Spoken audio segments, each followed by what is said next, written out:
Hello दोस्तों नमस्कार। कैसे आप सब दोस्तों? स्वागत करता हूं आपको मेरे यूट्यूब चैनल पे। दोस्तों, किसी ने क्या खूब कहा है कि राहें अनजान हैं पर चलना तो पड़ेगा। राहें अनजान हैं पर चलना तो पड़ेगा। गिरोगे खाकर ठोकरे पर संभलना तो पड़ेगा। बस सीखते रहो ज़िंदगी के कुछ सबक हर ठोकरों से। बस सीखते रहो ज़िंदगी के कुछ सबक हर ठोकरों से। दूर खड़ी मंजिल को भी पास आना ही पड़ेगा। दूर खड़ी मंजिल को पास आना ही पड़ेगा। तो दोस्तों, मैं यही कहूँगा कि आप लोग मेहनत करते रहिए और अपने हर गलतियों से कुछ ना कुछ सीखते रहिए। मेरे कहने का ये मतलब यही था कि अगर मान लीजिए कि आप, जैसे मैंने बहुत सारे मोटिवेशन स्पीकर को सुनता हूँ, जानता हूँ, तो और मैं मोटिवेशन क्लासेस देता भी हूँ। तो बहुत सारे सर जो है वो क्या बोलते हैं कि उठो भागो, ठीक है, गिरो फिर उठो फिर भागो गिरो, रुको मत लाइफ में। मतलब रुकना नहीं, आपको उठना है फिर भागना है, फिर अगर गिर गए तो फिर उठना है फिर भागना है, इस तरीके से, ठीक है। मेरा थोड़ा सा फंडा इससे अलग है। मैं ये बोलता हूँ कि उठो भागो गिरो फिर उठो तब रुको, ठीक है। तब रुको और सोचो कि क्या रीज़न था कि आप गिरे हो, क्या रीज़न था कि आप गिरे हो, ये आपको सोचना होगा, ठीक है। अगर आप ये सोच रहे हैं कि क्या रीज़न था गिरे, वो गलती आपको दोबारा नहीं करनी। मेरी बातों को समझ पा रहे हैं? अगर आप वो गलती दोबारा नहीं करेंगे, मतलब देखिए, किसी ने ये भी बात बोला है कि हमारे पास उतना, मेरी लाइफ उतनी बड़ी नहीं है कि हम क्या अपनी गलतियों से सीखते रहें, यानी कि अपनी गलतियों से सीखते रहे, उतनी लाइफ बड़ी नहीं है कि तो दूसरी गलतियों से भी सीखना चाहिए, ठीक है। तो यही बात है कि आप उठो, ठीक है, भागो गिरो, कोई बात नहीं, गिरना बुरी बात नहीं है, लेकिन उठो फिर उठो अगेन। जब उठो तो आप सोचो कि क्या रीज़न था कि गिरे, ठीक है। और वो गलती आपको दोबारा नहीं करनी है। अगर आप ऐसे करते रहे तो लाइफ में एक दिन आप परफेक्ट बन जाइएगा। अपने हर गलती, दोबारा गलती, एक ही गलती को दोबारा, गलती करना बुरी बात नहीं है, लेकिन एक ही गलती करना बुरी बात नहीं है, लेकिन एक ही गलती को दोबारा करना ये बुरी बात है। एक ही गलती को आपको दोबारा नहीं करना है, ठीक है। तो अब आइए, हम ज़्यादा इंट्रोडक्शन नहीं दे पाएंगे, नहीं, क्योंकि टाइम भी, हम लोग क्या है कि वर्ल्ड ज्योग्राफी क्लासेस चला रहे थे एंड वर्ल्ड हिस्ट्री की। तो वर्ल्ड हिस्ट्री क्लासेस को हम लोगों ने थोड़ा सा रोका हुआ है क्योंकि उसमें मैप की आवश्यकता है। और अब जो हम लोगों ने स्टार्ट किया था क्लाइमेटोलॉजी वर्ल्ड ज्योग्राफी में, तो वर्ल्ड ज्योग्राफी में क्लाइमेटोलॉजी जलवायु विज्ञान को स्टार्ट जो हम लोग किया था, उसको उसमें जो अब आ रहा है, अक्षांशीय देशांतरी रेखा के आसपास तक हम लोग गए हुए हैं। तो उसके आगे जो अब आ रहा है उसमें थोड़ा सा, मतलब हो सकता है कि आप पहली बार अगर उस चीज़ को पढ़ रहे हैं तो थोड़ा सा बोरिंग फील करें। वैसे मैं बोरिंग फील करने नहीं दूंगा, लेकिन आप हो सकता है कि करें। तो मैं इसीलिए क्या करूँगा, साथ में वर्ल्ड ज्योग्राफी के साथ इंडियन ज्योग्राफी को भी स्टार्ट करके चलेगी। और इंडियन ज्योग्राफी का ये पहला क्लास होगा हमारे चैनल पे। एक सामान्य परिचय, भारत का एक सामान्य परिचय हम देने का प्रयास करेंगे। और दोस्तों, आप देखिए, एक बात आप ध्यान दीजिए कि आप जितना अच्छे से भारत से परिचय होइएगा, आपको पूरे इंडियन ज्योग्राफी में, या फिर इंडियन हिस्ट्री पढ़ रहे हैं या फिर आप आईआर पढ़ रहे हैं, उतना अच्छे से आप उसको समझ पाइएगा। ये इंडियन हिस्ट्री केवल नहीं है, सॉरी, इंडियन ज्योग्राफी केवल नहीं है, आपको ये आधार दे रहा है इंडियन हिस्ट्री पढ़ने का, आईआर पढ़ने का, इंटरनेशनल रिलेशन पढ़ने का, और भी जो सब्जेक्ट है, जैसे इकोनॉमिक पढ़ने का, इकोनॉमिक पढ़ने का भी आधार पेश करेगा। मैं बताऊँगा कैसे आधार पेश कर रहा है इकोनॉमिक पढ़ने का। तो इसलिए आप भारत से बहुत अच्छे से परिचित हो जाइए और तब आगे हम लोग बढ़ेंगे। तो ये परिचय क्लासेस है। अब देख पा रहे हो कि भारत पे एक मैप बना हुआ है। तो अभी हम स्टार्ट करते हैं ब्रह्मांड से और आते हैं अपने भारत पे। तो कैसे हम ब्रह्मांड से स्टार्ट करते हैं और भारत पे आते हैं, आप ध्यान दीजिएगा, आप देखिएगा, मेरी बातों को समझिएगा और इसको, सारी बातों को आपको लिखना है। मैंने जब वर्ल्ड ज्योग्राफी पढ़ा रहा था आपको, तो वर्ल्ड ज्योग्राफी में बताया था कि क्या बिग बैंग थ्योरी जो है उसके तहत जो अरबों क्या आकाश गंगाएं बन गई, मतलब गैलेक्सिया बन गई, अरबों गैलेक्सिया, एक गैलेक्सी में अरबों तारे हैं। तो इस तरीके से, तो वो जो गैलेक्सिया है दोस्तों, मैंने गैलेक्सिया वर्ल्ड ज्योग्राफी में अच्छे से समझाया होगा। आप नहीं जानते हैं तो आप जाइए मेरे चैनल के प्लेलिस्ट में, वर्ल्ड ज्योग्राफी में जाइए और वहाँ पे पढ़िए ब्रह्मांड की उत्पत्ति, तो वहाँ पे आपको मिलेगा। तो देखिए, एक ब्रह्मांड है, ठीक है, ये ब्रह्मांड हो गया, ब्रह्मांड हो गया। ये थोड़ा सा मार्कर नहीं चल रहा है दोस्तों, मैं इसको देख ले रहा हूँ। ये ब्रह्मांड हो गया, ठीक है। अब इसमें अरबों गैलेक्सी है, ठीक है, गैलेक्सी क्या है, गैलेक्सी है। और उन गैलेक्सियों में एक गैलेक्सी है आकाशगंगा। आप समझ पा रहे हैं मेरी बातों को? ये आपको सारा लिखना है दोस्तों, एक भी छोड़ना नहीं है। ब्रह्मांड, ब्रह्मांड के आगे, ब्रह्मांड के बाद से एक उसका एक पार्ट है गैलेक्सी, अरबों गैलेक्सी है। उन गैलेक्सी में एक गैलेक्सी क्या है? आकाशगंगा, जो हमारा गैलेक्सी है, जिसमें हमारा सौर मंडल है, जिसमें हमारा सूर्य है और जिसमें हमारा पृथ्वी है। तो क्या है? आकाश गंगा, ठीक है, आकाश गंगा, ओके, आकाश गंगा। आकाश गंगा में, आकाश गंगा का एक पार्ट है सौर सूर्य। आकाश गंगा में अरबों तारे हैं, उन तारों में एक तारा है सूर्य। एक तारा क्या है? सूर्य है।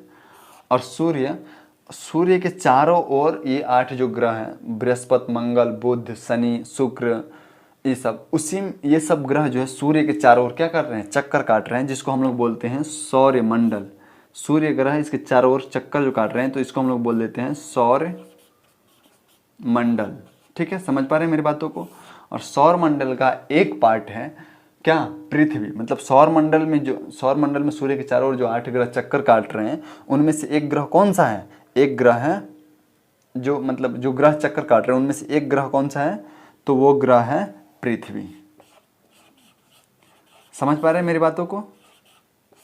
हम चले ब्रह्मांड से, ब्रह्मांड से गैलेक्सी पाए, गैलेक्सी का आकाश, एक प्रकार का ये गैलेक्सी है आकाशगंगा। यहाँ से सूर्य एक तारा है आकाशगंगा का, और सूर्य के चारों ओर जो चक्कर काट रहे हैं ग्रहों को मिला के उसको क्या बोलते हैं? सौर मंडल। और सौर मंडल में एक ग्रह है पृथ्वी, और पृथ्वी पे महाद्वीप है, 7 महाद्वीप है। 7 महाद्वीपों में एक महाद्वीप है एशिया, ठीक है। एशिया महाद्वीप में हमारा भारत है। तो हम आपको दिखा रहे हैं कि भारत कहाँ, ठीक है। आइए आगे बढ़ते हैं।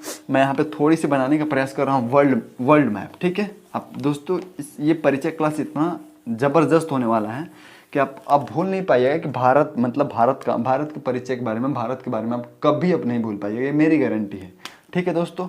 तो आइए देखते हैं। तो ये है, ये हम करते हैं, हम थोड़ा सा बनाने का प्रयास कर रहे हैं। यद्यपि फ्री हैंड से उतना मतलब जल्दी से आसानी से बन नहीं पाता है ये वर्ड, लेकिन फिर भी हम बनाने का प्रयास कर रहे हैं।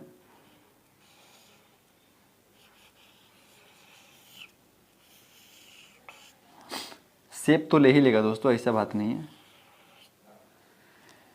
ये आप, मुझे लगता है कि समझ पा रहे हो कि मैं क्या बनाने जा रहा हूँ।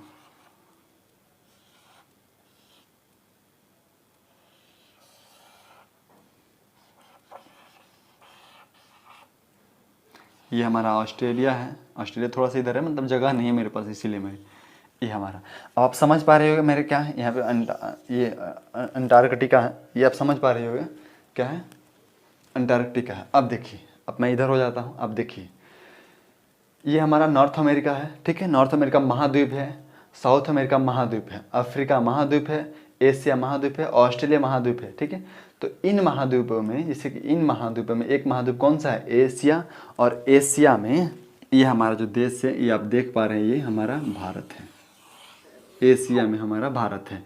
अब देखिए, अब आपसे पूछे कि भारत जो है वो एशिया, कौन से एशिया में है? तो ये देखिए, ये हमारा उत्तरी एशिया हो गया, ये मध्य एशिया यहाँ पे हो गया। भारत जो है वो दक्षिणी एशिया में है। कौन से एशिया में है? दक्षिणी एशिया में। इस बात को आप याद रखिएगा, भारत कौन सा एशिया में है? दक्षिणी एशिया में है, ठीक है। अब हम आगे बढ़ते हैं दोस्तों, ठीक है। इससे आगे जब हम बढ़ेंगे तब हम देखेंगे भारत का पृथ्वी पे, अब देख लिए हम कि कौन सा महाद्वीप में है। अब हम देखेंगे भारत में पृथ्वी का लोकेशन कहाँ, सॉरी, पृथ्वी पे भारत का लोकेशन कहाँ है? पृथ्वी पे भारत का लोकेशन कहाँ है, ठीक है दोस्तों। तो आइए हम देखते हैं। इस वीडियो को हम 2 या 3 पार्टों में अध्ययन करेंगे, क्योंकि इसको परिचय को हम इतना ज़बरदस्त बना देंगे कि इसमें पॉलिटी को ऐड करेंगे, पॉलिटी को इसको कोरिलेट करेंगे, पॉलिटी से इकोनॉमिक से कोरिलेट करेंगे, फिर हिस्ट्री से थोड़ा सा कोरिलेट करेंगे। इस तरीके से इसको हम बहुत ही अच्छा से एक्सप्लेन करने वाले हैं। तो अब हम देखते हैं क्या पृथ्वी पे इसका लोकेशन कहाँ है, ठीक है। तो हम एक छोटा सा पृथ्वी बनाने का प्रयास कर रहे हैं, पृथ्वी का शेप जो है उसको देने का प्रयास कर रही है। हमारा मान लीजिए अगर पृथ्वी है, तो जैसे कि हम वर्ल्ड जो है हम आपको बताए थे कि हमारा क्या हो जाता है? विषुवत रेखा। अब देखिए, हम इसके विस्तार के बारे में अगर बात करें, यहाँ तक तो हो गया। हम इसके विस्तार के बारे में बात करें तो अक्षांशीय रेखा, यानी कि नीचे आपको नहीं दिख पा रहा होगा शायद यहाँ, लेकिन आप देख पा रहे हो ये भारत यहाँ तक है।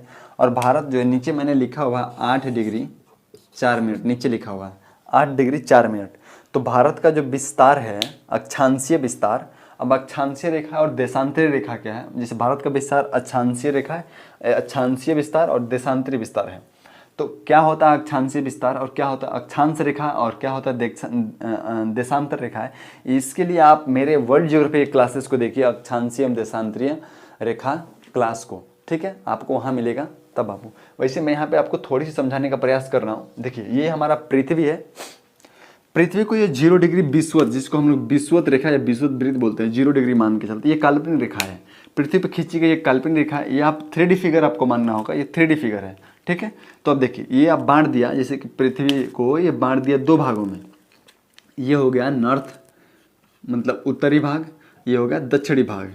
तो दक्षिणी भाग को ये एक मान लीजिए कि एक आप फुटबॉल लीजिए और उसको बीच से काट दीजिए, बीच से, ये तरबूज लीजिए बीच से काट दीजिए, तो आपको ये गोलार्ध मिलेगा, जो अर्ध गोलार्ध, ये गोलार्ध है तो अर्ध गोलार्ध होगा, मतलब ये आधा होगा, ये सॉरी हाँ गोलार्ध का मतलब आधा ही होगा ना, ये गोल है तो ये गोलार्ध हो जाएगा आधा, मतलब आधा अर्ध गोलार्ध। तो ये देखिए अर्धगोला, तो अर्धगोला जो होगा तो ये उत्तरी गोला होगा, उत्तरी गोलार्ध है और ये दक्षिणी गोलार्ध है, ठीक है। इसको हम हिंदी में लिख दे रहे हैं उत्तरी गोलार्ध, ये हो गया उत्तरी गोलार्ध और ये हो गया दक्षिणी गोलार्ध, ठीक है। आप याद रखिएगा ये उत्तरी गोलार्ध। तो इस तरीके से पृथ्वी ये, अब देखिए इधर हम 1-1 डिग्री पे करके हम मैंने आपको बताया था वर्ल्ड ज्योग्राफी पढ़ते समय कि 1-1 डिग्री के अंतराल पे इधर 90 रेखाएं खींची गई है, ठीक है, ये 1-1 डिग्री के अंतराल पे। और ये रेखा नहीं, ये रेखा के साथ साथ वृत्त भी है, समझ पा रहे हैं, ये 3D फिगर है, तो ये वृत्त भी है। तो इस तरीके से ये जो है, इस तरीके से रेखाएं खींची गई है। कितनी? ये 0 डिग्री है, 0 डिग्री का मैं ग्रीन से दिखा रहा हूँ आपको, ठीक है, ये 0 डिग्री है मान के चलिए। तो ये ग्रीन के ऊपर जो है नॉर्थ गोलार्ध है, ठीक है, उत्तरी गोलार्ध है और नीचे दक्षिणी गोलार्ध है। तो उत्तरी गोलार्ध में भारत की स्थिति जो है, ये देखिए दक्षिणी, ये मैंने 8 डिग्री 4 मिनट लिखा है। भारत का जो विस्तार है, भारत का अक्षांशीय विस्तार, ऐसे आपको लिखना है, ये सारी बातों को ऊपर लिखना है, जिसमें मैं पहले बोला उस तरह से आपको ये भी लिखना है।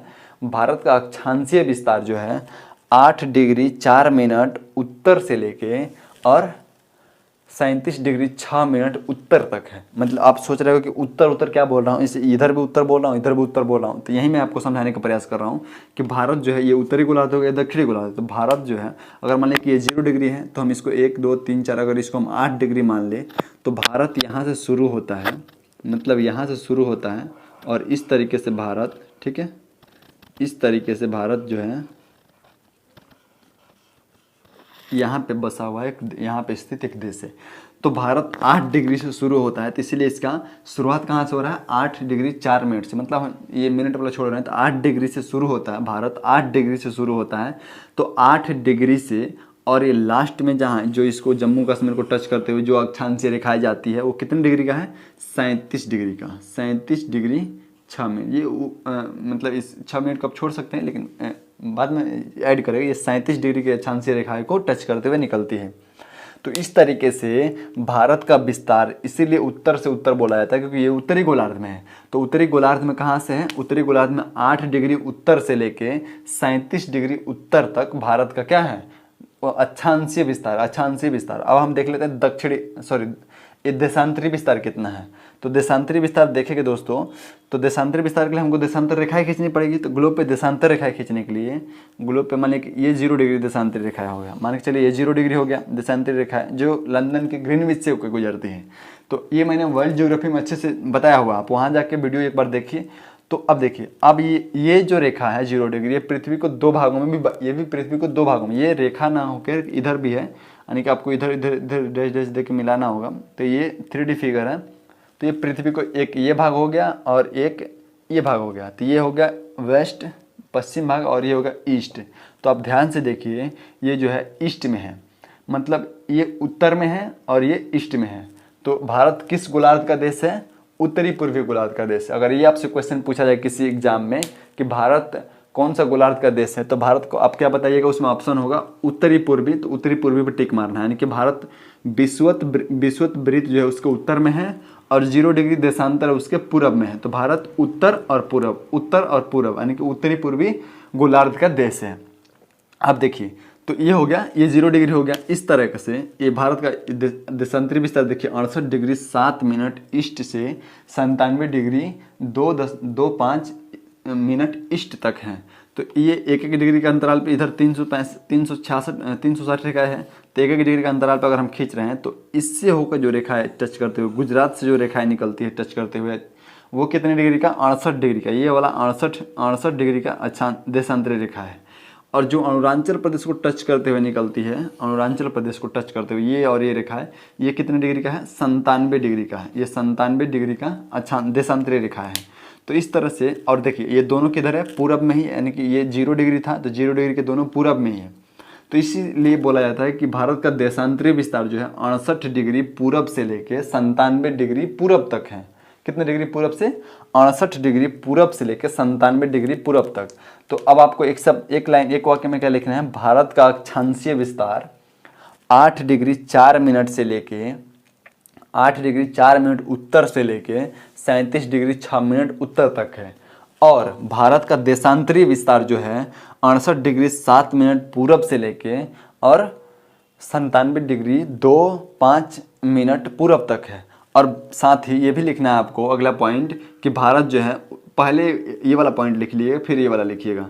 पहला पॉइंट ये वाला लिख लीजिएगा कि भारत जो है उत्तरी पूर्वी गोलार्ध का देश है। ठीक है, उत्तरी गोलार्ध के कैसे, ये विषुववृत्त के उत्तर और ये 0 डिग्री देशांतर के पूरब में। ठीक है, उम्मीद करता हूँ आपको ये बात समझ में, आपको इसको थोड़ा सा ग्लोब पे दिखा दे रहा हूँ, आप इसको समझ जाइए। ठीक है दोस्तों, ये देखिए ये हमारा पृथ्वी है। ठीक है, आप देख पा रहे होंगे पृथ्वी है। अब देखिए ये आप, मैं थोड़ा सा इसको कैमरे के पास से ले जा रहा हूँ। ये जो आप देख पा रहे होगे ये डॉट डॉट से, ये वाला इसका विषुवत रेखा है। ये चारों तरफ एक, मैं बोल रहा था ना 3D फिगर है, तो ये विषुवत, तो ये हो गया उत्तरी गोलार्ध और ये हो गया दक्षिणी गोलार्ध। ठीक है, ये उत्तरी गोलार्ध और ये दक्षिणी गोलार्ध। तो उत्तरी गोलार्ध में देखिए अब भारत यहाँ पे है, तो भारत इससे ऊपर उत्तरी गोलार्ध है, तो ये उत्तरी गोलार्ध में है। तो इसीलिए हम क्या बोलते हैं, भारत उत्तरी गोलार्ध में है। तो भारत 8 डिग्री से उत्तरी से 37 डिग्री उत्तरी गोलार्ध, यानी कि 8 डिग्री उत्तर से 37 डिग्री उत्तर तक आप देख पा रहे होंगे। साथ ही ये हमारा ये लंदन से 0 डिग्री गुजर रहा है। तो अब मान लीजिए कि ये वाला इधर, तो इधर हो जाता है पश्चिम और इधर हो जाता है पूरब। तो ये देखिए यहाँ से ये पूर्वी गोलार्ध में है, तो भारत अब जब पूर्वी गोलार्ध में है तो ये पूर्वी गोलार्ध में है। तो इस तरह से ये उत्तरी गोलार्ध और ये पूर्वी गोलार्ध, तो भारत उत्तरी पूर्वी गोलार्ध का देश है और देशांतरी विस्तार इतना है। आप ये बातों को समझ गए। ठीक है, अब मैंने बता दिया था आपको कि भारत एशिया में, साउथ एशिया में यानी कि दक्षिणी एशिया में बसा हुआ देश है। साथ ही इसका विस्तार बता दिया। अब इसके क्षेत्रफल की बात हम लोग कर लेते हैं थोड़ी सी। ठीक है, फिर आगे बढ़ते हैं। देखिए अब देखिए एक बात और यहाँ पे डिस्कस कर लेते हैं कि अगर ये इसका देशांतरी विस्तार इतना है तो क्या इसके समय में भी कुछ अंतर होगा। तो मैंने वर्ल्ड ज्योग्राफी में आपको बताया था कि 1 डिग्री देशांतर का मतलब 4 मिनट का डिफरेंट होता है। 1 डिग्री देशांतर का मतलब 4 मिनट का डिफरेंट होता है, 4 मिनट का अंतर होता है। तो 1 डिग्री देशांतर, ये रेड पेन है, 1 डिग्री देशांतर का मतलब 4 मिनट का डिफरेंट, 4 मिनट का डिफरेंट होता है। तो भारत कितने डिग्री देशांतर रेखाओं का डिफरेंट, कितने डिग्री का देशांतर कितने डिग्री का है, तो देखिए 68 से 97 तक जाइए आप, 68 से 97 तो लगभग 30 डिग्री के आसपास, 30 देशांतर रेखाओं का विस्तार होगा। यानी कि भारत में जो मैंने आपको दिखाया था ऐसे ऐसे करके 30 रेखाएं खींची गई है, काल्पनिक रेखाएं 30 रेखाएं हैं। यानी कि 68 से लेके 69, 69, 70, 71, 72, 73, 74 डैश डैश डैश करके 96, 97 तक गया हुआ है। ठीक है, तो 30 देशांतर रेखाओं का विस्तार है भारत में। तो इस तरह से 1 डिग्री बराबर कितना, 4 मिनट, तो 30 डिग्री बराबर कितना हो जाएगा, 30 चौका 120 मिनट। 120 मिनट को आप घंटे में चेंज करेंगे तो 2 घंटा होगा, 2 आवर्स होगा। और 2 आवर्स जो है ये अंतर है भारत के समय में। यानी कि मेरे कहने का मतलब ये है कि गुजरात के समय से अगर हम कंपेयर करें अरुणाचल प्रदेश के समय को, तो इसमें 2 घंटे का डिफरेंट आपको देखने को मिल जाएगा। यानी कि यहाँ सूर्य अगर, सॉरी दोस्तों 1 मिनट में माइक गिर गया।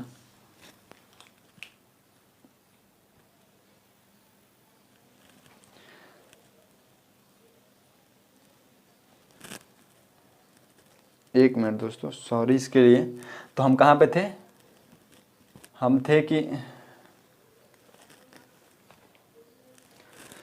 30 देशांतरी विस्तार। तो गुजरात का जो समय है वो वहाँ से 2 घंटे का अंतर पे होगा। यानी कि वहाँ अगर मान लीजिए कि 6 बजे सूर्य निकल रहा है तो यहाँ पे कितने बजे सूर्य निकलेगा, 8 बजे।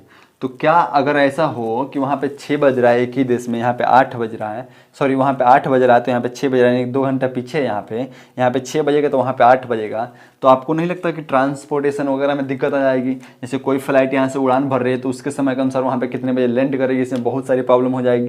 तो इसीलिए क्या किया जाता है, बहुत सारे देश ऐसा करते हैं, जिसका भी देशांतरी विस्तार अधिक है वो क्या करते हैं कि एक मानक समय रेखा को मान लेते हैं और उसी मानक समय रेखा के अकॉर्डिंग तय कर लेते हैं। मतलब देखिए यहाँ पे अगर जैसे वहाँ पे 6 बजे सूर्य निकलेगा तो उसके अकॉर्डिंग यहाँ पे 8 बजे सूर्य निकलेगा, यानी कि 2 घंटे बाद यहाँ पे सूर्य दिखाई देगा। ये तो सच है, लेकिन अगर घड़ी भी उस तरह से कर दिया जाए तो ट्रांसपोर्टेशन में बहुत ज़्यादा दिक्कत आ जाएगी। साथ ही किसी को ऑफिस जाना है, इस सब में बहुत दिक्कत आ जाएगी, वो कितने बजे जाएगा। तो क्या कहता है, एक मानक समय रेखा मान लिया जाता है और भारत में मानक समय रेखा माना गया है 82.5 डिग्री को। भारत में कितने डिग्री को माना गया है? 82.5 डिग्री को। अब आप देखिए 82.5 डिग्री को माना गया है, तो 82.5 डिग्री को क्यों माना गया है? तो भारत लगभग 30 देशांतरी वाला विस्तार है, तो इसका आधा जब लीजिएगा आप तो 15 होगा। अब आप 15 इधर से ऐड कर दीजिए, 68 से 15 ऐड कीजिए और उधर 97 से 15 घटाइए, तो लगभग आता है 82.5 डिग्री, यानी कि दो इधर से आधा भी और उधर से आधा भी, तो 82.5 डिग्री आता है। और यही रीजन है कि 82.5 डिग्री को ही क्या मानक समय रेखा मान लिया गया है। और इस पे मान लीजिए कि 12 बजेगा तो भले ही यहाँ पे 1 घंटा कम टाइम है और यहाँ पे 1 घंटा अधिक है, लेकिन यहाँ पे अगर 12 बज रहा है तो उसी के अकॉर्डिंग यहाँ पे भी 12 बजा दिया जाता है, घड़ी में सेट कर दिया जाता है। और यहाँ भी क्या हो जाता है, घड़ी में सेट कर दिया जाता है 12 बज रहा है, यानी कि अगर यहाँ 12 बज रहा है तो यहाँ भी 12 बजेगा, वहाँ भी 12 बजेगा, यहाँ भी 12 बजेगा और यहाँ भी 12 बजेगा, यानी कि हर जगह पूरे देश में वही टाइम होगा। इस तरीके से समय मानक समय रेखा को निर्धारित किया गया 82.5 डिग्री। अब आप देखिए ये जो समय मानक समय रेखा है, ये क्या होता है, भारत के 5 राज्यों से होकर गुजरता है। अब 5 राज्य कौन कौन सा है वो आप कमेंट बॉक्स में बताइए, गूगल करके खोजिए। यद्यपि अगर आप चाहे तो मैं बता दूंगा, लेकिन अगले वीडियो में मत बताऊंगा, क्योंकि आपका भी दायित्व है। आप कमेंट करके बताइए को 5 राज्य कौन कौन सा है जहाँ से समय मानक समय रेखा गुजर रही है। ठीक है, आगे देखिए, पहले ऐसा मान्यता था कि ये जो मानक समय रेखा है ये यूपी के एक शहर है नैनीताल, वहाँ से गुजरती है। लेकिन अभी हाल ही में ये देखा गया कि ये यूपी के नैनीताल से न गुजर के ये जो है यूपी के ही एक शहर मिर्ज़ापुर से गुजरती है। अब मिर्ज़ापुर कहने से थोड़ा चेहरे पे मुस्कुराहट आ जाती है, वो आप समझ सकते हैं कि क्या रीज़न है कि मिर्ज़ापुर कहने से चेहरे पे मुस्कुराहट आ जाती है, बट हम उस पर नहीं जा रहे हैं अभी। हम केवल इतना समझने का प्रयास कर रहे हैं कि वो मिर्ज़ापुर से ही गुजरती है। ठीक है, अब देखिए, आप देख लिए भारत का विस्तार। ठीक है, भारत का मानक समय रेखा। अब हम आगे बढ़ते हैं भारत के क्षेत्रफल के बारे में। हम एक एक पॉइंट को कवर कराते चलेंगे, आप इस सारे पॉइंट को एक नोट्स में लिखते चलिए। तो भारत का क्षेत्रफल जो है 32,87,263 वर्ग किलोमीटर है। कितना है? 263 वर्ग किलोमीटर है। ठीक है, लेकिन हम सुविधा के लिए इसको छोड़ भी सकते हैं, कोई दिक्कत नहीं। आप इतना याद रखिए 32,87,000 वर्ग किलोमीटर। यद्यपि अगर आपको आंसर टिक आउट करना हो तो 200 भी दिया हो, सॉरी 87,000 दिया हो और 87,263 दिया, तो आपको यहीं टिक करना है। तो लेकिन मैं सुविधा के लिए बोला था, तो आप इसको याद रखिएगा। इसका क्षेत्रफल कितना है? 32,87,263 किलोमीटर। अब देखिए, विश्व में इससे बड़े बड़े 6 और देश, यानी कि क्षेत्रफल की दृष्टि से भारत जो है विश्व का 7वां बड़ा देश है। इससे क्षेत्रफल में 6 और देश है, जैसे रूस हो गया, कनाडा हो गया, चीन हो गया, यूएसए हो गया। ये सब देश जो है इससे बड़ा देश है। समझ पा रहे हैं मेरी बातों को? तो इस तरीके से इससे बड़ा देश 6 और है और उसके बाद से जो है 7वां देश है क्षेत्रफल की दृष्टि से। लेकिन क्या है दोस्तों, जनसंख्या की दृष्टि से ये वर्ल्ड का दूसरा देश है, यानी कि सेकेंड लार्जेस्ट पॉपुलेशन वाला देश है वर्ल्ड का। फर्स्ट पे आप जानते हैं कौन है? चीन, हमारा पड़ोसी देश। तो फर्स्ट पे चीन है, सेकंड पे इंडिया है। अब देखिए दोस्तों, हम लोग को थोड़ा सा मतलब अपने आप को प्राउडली फील ये सोच के कर लेते हैं कि हमारा जो पॉपुलेशन है अभी भी चीन से क्या है, कम है। ठीक है, ये प्राउड करने वाली बात है कि हमारा पॉपुलेशन जो है 1 नंबर स्थान पे नहीं है। लेकिन आप जब क्षेत्रफल की दृष्टि से देखिएगा तो भारत जैसे 3 गो देश चीन में समा सकता है, यानी कि भारत का क्षेत्रफल जितना है उससे 3 टाइम्स ज़्यादा किसका क्षेत्रफल है? चीन का क्षेत्रफल है। तो उसके अकॉर्डिंग तो वहाँ का पॉपुलेशन बहुत कम हो गई ना।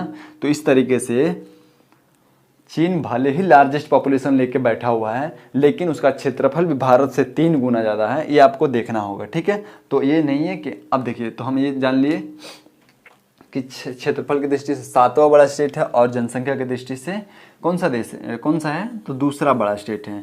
इतना हम जान लिए। साथ ही भारत का क्या जान लिए, अक्षांशीय एवं देशांतरीय विस्तार जान लिए। अब हम जानेंगे क्या, अब हम जानेंगे इसके आगे इसके पड़ोसी देशों के बारे में जानेंगे। अब देखिए एक चीज़ और मैं आपको बता देता हूँ, ये जो है कर्क रेखा मैंने लिखा हुआ है। तो कर्क रेखा क्या होता है, कर्क रेखा मैंने अभी आपको बताया था कि पृथ्वी पे, देखिए वर्ल्ड ज्योग्राफी का अगर क्लास नहीं लिए तब जाइए वहाँ पे, वर्ल्ड ज्योग्राफी मैंने बहुत अच्छे से एक्सप्लेन किया, मैं यहाँ थोड़ी सी एक्सप्लेन करी। इसको विषुवत बोलते हैं, 0 डिग्री को 23.5 डिग्री पे जाइएगा तो ये हो जाता है कर्क रेखा। 23.5 डिग्री उत्तर में, याद रखिएगा 23.5 डिग्री उत्तर में, जबकि 23.5 डिग्री दक्षिण में जाइएगा तो हो जाता है हमारा मकर रेखा, ठीक है। 23.5 डिग्री दक्षिण में तो मकर रेखा।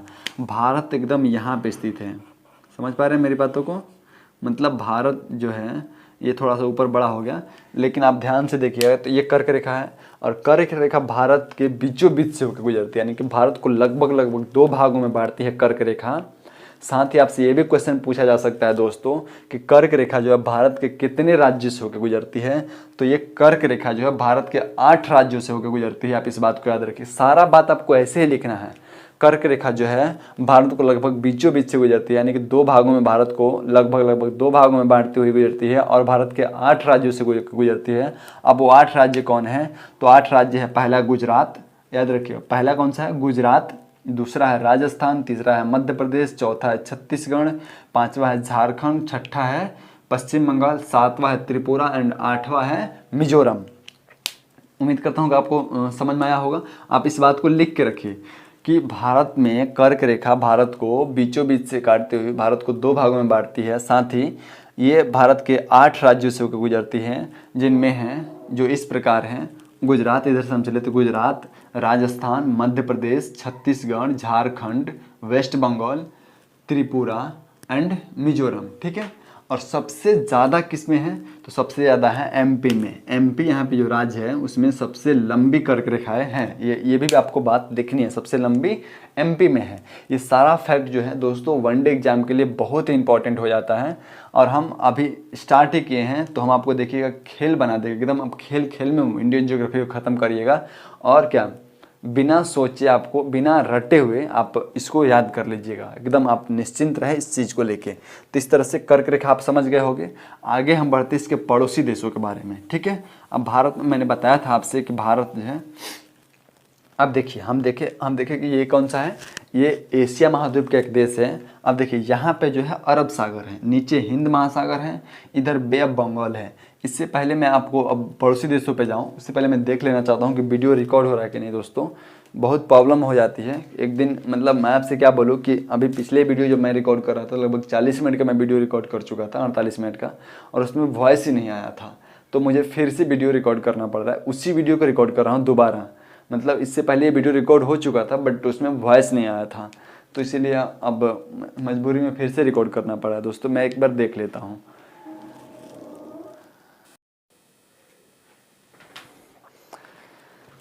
हाँ तो दोस्तों रिकॉर्ड हो रहा है, लेकिन मेरा आवाज़ थोड़ा थोड़ा फंस रहा है। रीज़न ये है कि मतलब मैं अभी 48-50 घंटे के पहले वीडियो रिकॉर्ड कर चुका था, और आदत छूट गया है ना, तो थोड़ा सा अब गला खसखसाने लगा है बोलने का, क्योंकि 50 मिनट बोलना समझ सकते हैं। मैंने 2 वीडियो रिकॉर्ड कर चुका था, एक 50 मिनट का और एक 30 मिनट का आसपास का, फिर से दोनों में वॉइस नहीं आया था, तो प्रॉब्लम हो गया। फिर अब उसी को रिकॉर्ड करना पड़ रहा है। कोई दिक्कत नहीं, इतना तो चलता है यार, मतलब लाइफ में आगे बढ़ने के लिए थोड़ा संघर्ष तो ज़रूरी है। तो अब आगे हम देखते हैं दोस्तों। हम ये वीडियो 28 मिनट का ऑलरेडी हो चुका है, तो इसको हम 40 मिनट के आसपास तो कोशिश करके लेके जाएंगे। अब हम देख लेते हैं इसकी सीमा के बारे में, ठीक है। सीमा के बारे में, आप सीमा मतलब यहाँ बाउंड्री से मतलब है, आप अदरवाइज नहीं लेना है इसको, सीमा, ठीक है। तो अब देखिए दोस्त, इसका जो सीमा है, भारत एक ऐसा देश है, यद्यपि और भी सारे देश है ऐसा, लेकिन भारत भी उनमें से एक है जिसके पास क्षेत्र स्थलीय सीमा और क्या और तटीय सीमा रेखा, दोनों रेखाएं हैं, ठीक है। कुछ ऐसे देश है जिनके पास केवल असल सीमा ही होता है, जैसे मंगोलिया एक देश है, उसके पास केवल स्थलीय सीमा है। जैसे कि आप पड़ोसी देशों में नेपाल ले लीजिए, भूटान ले लीजिए, इसके पास समुद्री बाउंड्री नहीं है। लेकिन आप किसको ले लीजिए, आप भारत को ले लीजिए, इसके पास समुद्री बाउंड्री भी है। और ये इकोनॉमिक लिए हम जब इसको हम भारत के परिचय को इकोनॉमिक से रिलेट करेंगे तो आपको बताएगा कि इससे क्या फ़ायदा होता है। आगे देखिए, तो जैसे जापान है, उसके पास केवल तटीय रेखा है, ठीक है। तो भारत की तटीय रेखा जो है, भारत के पास तटीय रेखा और स्थल रेखा दोनों रेखाएं हैं, दोनों बाउंड्री हैं। तो भारत का जो है वो भारत का जो है वो 15,200 किलोमीटर क्या है, इसका स्थल बाउंड्री है, ठीक है। 15,000, ये आप बात को लिखिएगा, स्थल बाउंड्री 15,200 और 6100 किलोमीटर, कितना 6100 किलोमीटर इसका क्या है, समुद्री रेखा, समुद्री बाउंड्री है, मतलब तट रेखा, तट सीमा है। और वो केवल भारत का मुख्य भूभाग का। साथ ही इसमें और भी है, जैसे कि यहाँ पे एक है क्या, लक्षद्वीप, आप जानते होंगे। और यहाँ पे है अंडमान निकोबार, तो इसका भी तो कुछ ना कुछ तटीय बाउंड्री होगा, ये भी भारत का हिस्सा है। तो जब इसको हम मिला देते हैं तो ये होता है 7,516 किलोमीटर।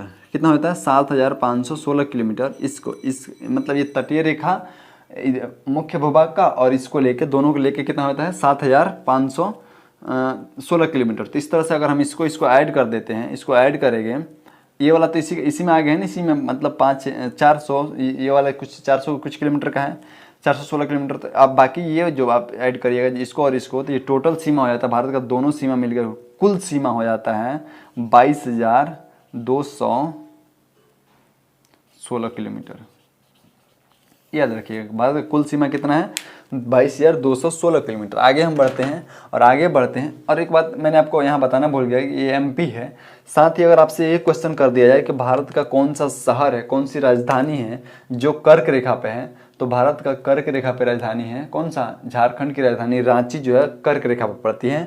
और समीप की राजधानी अगर पूछ दिया तो समीप में 2 राजधानियाँ, 2 शहर है, गांधीनगर है, गुजरात का गांधीनगर, और मध्य प्रदेश का भोपाल। ये 2 शहर जो है इसके समीप है। बाकी एक शहर झारखंड जो है एकमात्र ऐसा शहर राजधानी है जो इस पे किस पे है, कर्क रेखा पर ही स्थित है, ठीक है दोस्तों। उसका क्या उससे प्रभाव पड़ता है हम आगे जब देखेंगे, क्लाइमेटोलॉजी में आगे बढ़ेंगे तो वहाँ पे देखेंगे, ठीक है। अब आगे हम बढ़ते हैं, इसमें इतना आप समझ गए क्षेत्रफल। अब देखते हैं इसके पड़ोसी देशों के बारे में। साथ ही दोस्तों इसमें हम थोड़ी सी और भी चर्चा कर सकते हैं, जैसे कि जो हम तटीय रेखा देख रहे थे, तो सबसे कौन सा स्टेट ऐसा है भारत का जिसके पास लंबी तट रेखा है। तो भारत के पास अगर लंबी तट रेखा देखा जाए तो सबसे लंबी तट रेखा किसके पास है, गुजरात के पास, ठीक है। ये गुजरात जो है मैं जी लिखे हूँ, तो गुजरात के पास सबसे लंबी तट रेखा है। दूसरी तट रेखा है आंध्र प्रदेश के पास, और तीसरी तट रेखा है किसके पास, तमिलनाडु के पास। अब 3 को आप याद रखिए, बहुत है किसी भी एग्जाम के लिए, तो आप एक और चाहे तो याद कर सकते हैं, लेकिन 3 को बहुत है। गुजरात के पास एक पहला तटीय रेखा, दूसरा किसके पास है, दूसरी सबसे लंबी तटीय रेखा किसके पास है, आंध्र प्रदेश, और तीसरी तमिलनाडु। इस तरीके से अब देखिए, अब हम देखते हैं इस मैप पे जाइएगा, तो अब हम जैसे कि गोलार्ध में आपको बता रहे थे कि ये ईस्ट से ईस्ट है और नॉर्थ से नॉर्थ है, लेकिन अब हम गोलार्ध से हट के बात करें तो ये हमारा दिशा हो जाता है वेस्ट, मतलब अब हम भारत पे आ गए हैं, तो भारत पे आ गए, ये हो जाता है ईस्ट, ये हो जाता है नॉर्थ, और ये हो जाता है साउथ। याद रखिएगा।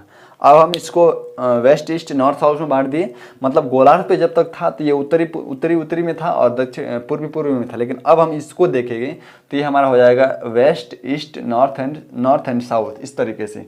अब हम आगे बढ़ते हैं तो ये देखेंगे कि अब इसके पड़ोसी देशों के बारे में जो हमको जानना होगा। अब देखिए, एक बार आप ये भी देख लीजिए कि स्थल से सीमा बनाने वाले कौन कौन से राज्य हैं और समुद्र से सीमा बनाने वाले कौन कौन से राज्य हैं। साथ ही आपको ये भी जानना होगा कि अगर मैं आपसे ये पूछ लूँ कि भारत में अभी कितने राज्य हैं और कितने केंद्र शासित प्रदेश है, तो दोस्तों अभी अगर आप नए हैं, बिगनर हैं, किसी एग्जाम का प्रिपरेशन कर रहे हैं, तो आपको पता होना चाहिए कि अभी हाल ही में पहले 29 स्टेट हुआ करता था, 29 स्टेट और 7 केंद्र शासित यानी कि यूटी था। अब है 28 स्टेट हो गया है भारत में, कुल 28 स्टेट इस समय 28 स्टेट्स हैं, स्टेट्स एंड 9 यूटी हो गया। 9 यूटी मतलब केंद्र शासित प्रदेश, ठीक है। तो यूटी हो गया, तो यूटी 29-28 कैसे हो गए, तो JNK को तोड़ के 2 भागों में बांट दिया गया, जम्मू कश्मीर एंड लद्दाख, और क्या किया गया, इसको बांट के और इसको यूटी घोषित कर दिया गया, यानी कि अभी राज्य नहीं रहा। तो इस तरह से 28 स्टेट एंड 9 यूटी हो गया है। अब देखिए, स्थल से सीमा बनाने वाले राज्य कौन कौन सा है? तो स्थल से सीमा बनाने वाले ये जो है आप, गुजरात स्थल से भी सीमा बनाता है पाकिस्तान के साथ और समुद्री रेखा से भी सीमा बनाता है। तो गुजरात भी स्थल से सीमा बनाता है। यहाँ पे राजस्थान है, राजस्थान के पास जाइए तो पंजाब, पंजाब के पास अब तो ये रहा नहीं, JNK स्टेट नहीं रहा, लेकिन JNK है, ठीक है। JNK के पास आप आएंगे तो हिमाचल प्रदेश है, हिमाचल प्रदेश के पास उत्तराखंड, उत्तराखंड के पास यूपी, यूपी के पास से बिहार, बिहार के पास से आइएगा तो यहाँ वेस्ट बंगाल पड़ता है, थोड़ा सा वेस्ट बंगाल के पास से सिक्किम पड़ता है, सिक्किम के पास से असम आ जाइएगा, असम के बाद से आपको अरुणाचल प्रदेश मिलेगा, अरुणाचल प्रदेश से नागालैंड मिलेगा, नागालैंड के बाद से मणिपुर मिलेगा, मणिपुर के पास से मिजोरम मिलेगा, मिजोरम के पास से त्रिपुरा मिलेगा, त्रिपुरा के पास से मेघालय, मेघालय के पास से फिर वेस्ट बंगाल आएगा, और वेस्ट बंगाल के नीचे आप जाइएगा तो ओडिशा मिलेगा, ओडिशा के पास से आंध्र प्रदेश मिलेगा, आंध्र प्रदेश से तमिलनाडु, तमिलनाडु के पास से केरल, केरल के पास से कर्नाटक, कर्नाटक के पास से गोवा, गोवा के पास से महाराष्ट्र और फिर गुजरात आ जाएगा। इस तरह से हमारा ये तो सीमा क्षेत्र में जो स्टेट है वो है। अब देखिए इसमें से कुछ स्टेट ऊपर वाला जो मैंने बताया था वेस्ट बंगाल तक, ठीक है, वेस्ट बंगाल के पास तटीय रेखा भी है और वो भी है, स्थल सीमा भी है। तो इस तरह से वेस्ट बंगाल तो इधर गुजरात से स्टार्ट होकर जो भी इधर स्टेट मैंने बताया था वो क्या है, गुजरात को छोड़ दीजिए तो बाकी सब केवल स्थल से सीमा बनाते हैं, जबकि गुजरात तट और स्थल दोनों से सीमा बनाता है और वेस्ट बंगाल तट और स्थल दोनों से सीमा बनाता है, ठीक है। तो अब देखिए साथ ही अगर हम इधर निकले कि केवल तट मतलब तट रेखा से सीमा बनाने वाले, समुद्री तट रेखा से सीमा बनाने वाले, तो गुजरात हो जाएगा, गुजरात के पास महाराष्ट्र हो जाएगा, महाराष्ट्र के पास से गोवा, ये सारा बात आप लिखेंगे, महाराष्ट्र हो जाएगा, गोवा हो जाएगा, गोवा के बाद से कर्नाटका हो जाएगा, कर्नाटक के बाद से केरल हो जाएगा, केरल के बाद से तमिलनाडु, तमिलनाडु के बाद से आंध्र प्रदेश, आंध्र प्रदेश के बाद से ओडिशा, फिर वेस्ट बंगाल। इतना स्टेट है भारत का जो समुद्र से भी समुद्र से सीमा बना है। अब इसमें दो कॉमन है, गुजरात और वेस्ट बंगाल, जो दोनों से सीमा बनाती है, ठीक है। अब आगे हम बढ़ते हैं और आगे बढ़ते हुए देखते हैं इसके पड़ोसी देशों के बारे में, ठीक है। इसका 2 पार्ट या 3 पार्ट होगा दोस्तों वीडियो को, आप बिल्कुल टेंशन मत लीजिएगा। थोड़ा सा मेरे में अभी एनर्जी थोड़ा मतलब कम लग रहा है क्योंकि मैं पहले ऑलरेडी बोल चुका हूँ। तो ये क्लास जो है मैं ज़्यादा लंबा नहीं खींचूंगा, 40-45 मिनट के आसपास से खींच रहा हूँ, और आगे की क्लास में हम लोग अगला पार्ट देखेंगे। जितना अच्छा से आप भारत के मैप से परिचित होइएगा, मैं गारंटी देता हूँ कि उतना ही अच्छा आप क्या इंडियन ज्योग्राफी को समझ पाइएगा और कभी नहीं भूल पाइएगा। तो हम देखते हैं पड़ोसी देशों के बारे में। तो पड़ोसी देश इसमें कौन कौन से हैं? पाकिस्तान, अफगानिस्तान। अब मैं यहाँ पे आपको थोड़ा सा रोक के समझाना चाहूँगा कि अभी जो है वर्तमान में ये हो गया हमारा पाकिस्तान अधिकृत कश्मीर, यहाँ से ये पाकिस्तान के कब्जे में है, और ये हो गया चीन अधिकृत कश्मीर, मतलब चीन, अक्साई चीन जिसको हम लोग बोलते हैं, ये अक्साई चीन इसके कब्जे में है। तो इस तरीके से पहले जो हमारा सीधे बाउंड्री अफगानिस्तान से मिल जाता था, अब वो नहीं मिल पाता है। भले हम लोग अपने मैप पर दिखाते हैं, लेकिन वो कश्मीर है हमारा हिस्सा है, वो पाकिस्तान ज़बरदस्ती कब्जा कर लीगली मेरा है, हमारा है, और किसी न किसी दिन तो हमारा हो ही जाएगा। बट अभी जो है उस पर कब्जा किसका है? पाकिस्तान का है। और जो ये आप पतली सी पट्टी देख रहे थे जिससे होके हम आसानी से अफगानिस्तान में प्रवेश कर सकते थे, तो प्रवेश कर सकते थे। अब ये जम्मू कश्मीर का ये वाला हिस्सा जब पाकिस्तान के कब्जे में चला गया, तो पाकिस्तान तो हमको मध्य एशिया में घुसने नहीं देगा। और मध्य एशिया दोस्तों, हम जब इकॉनमी को इससे रिलेट करेंगे तो आपको बताएंगे कि मध्य एशिया जो है, यहीं पे थोड़ा सा मैं रिलेट करना चाहूँगा कि मध्य एशिया एक बाजार के रूप में उभर रहा है। मेरा एक वीडियो है चाबहार प्रोजेक्ट, उसमें आप जाइए और देखिए, मैं बताया हूँ कि मध्य एशिया किस तरह से बाजार के रूप में उभर रहा है। और मध्य एशिया में हम लोग क्यों इधर चाबहार प्रोजेक्ट, मान लीजिए कि ये हमारा यहाँ पाकिस्तान हो गया, ये अफगानिस्तान हो गया। अब इससे थोड़ा सा और आगे तो यहाँ पे ईरान देश है, ईरान के हम लोग चाबहार प्रोजेक्ट एक चला रहे थे। ईरान से अंदर घुसेंगे अफगानिस्तान में, अफगानिस्तान से मध्य एशिया में प्रवेश करने वाले थे। तो ये प्रोजेक्ट थोड़ा सा इसमें प्रॉब्लम आ गई है, वो उस चाबहार प्रोजेक्ट में बहुत अच्छे से मैंने इसको बताया हुआ है।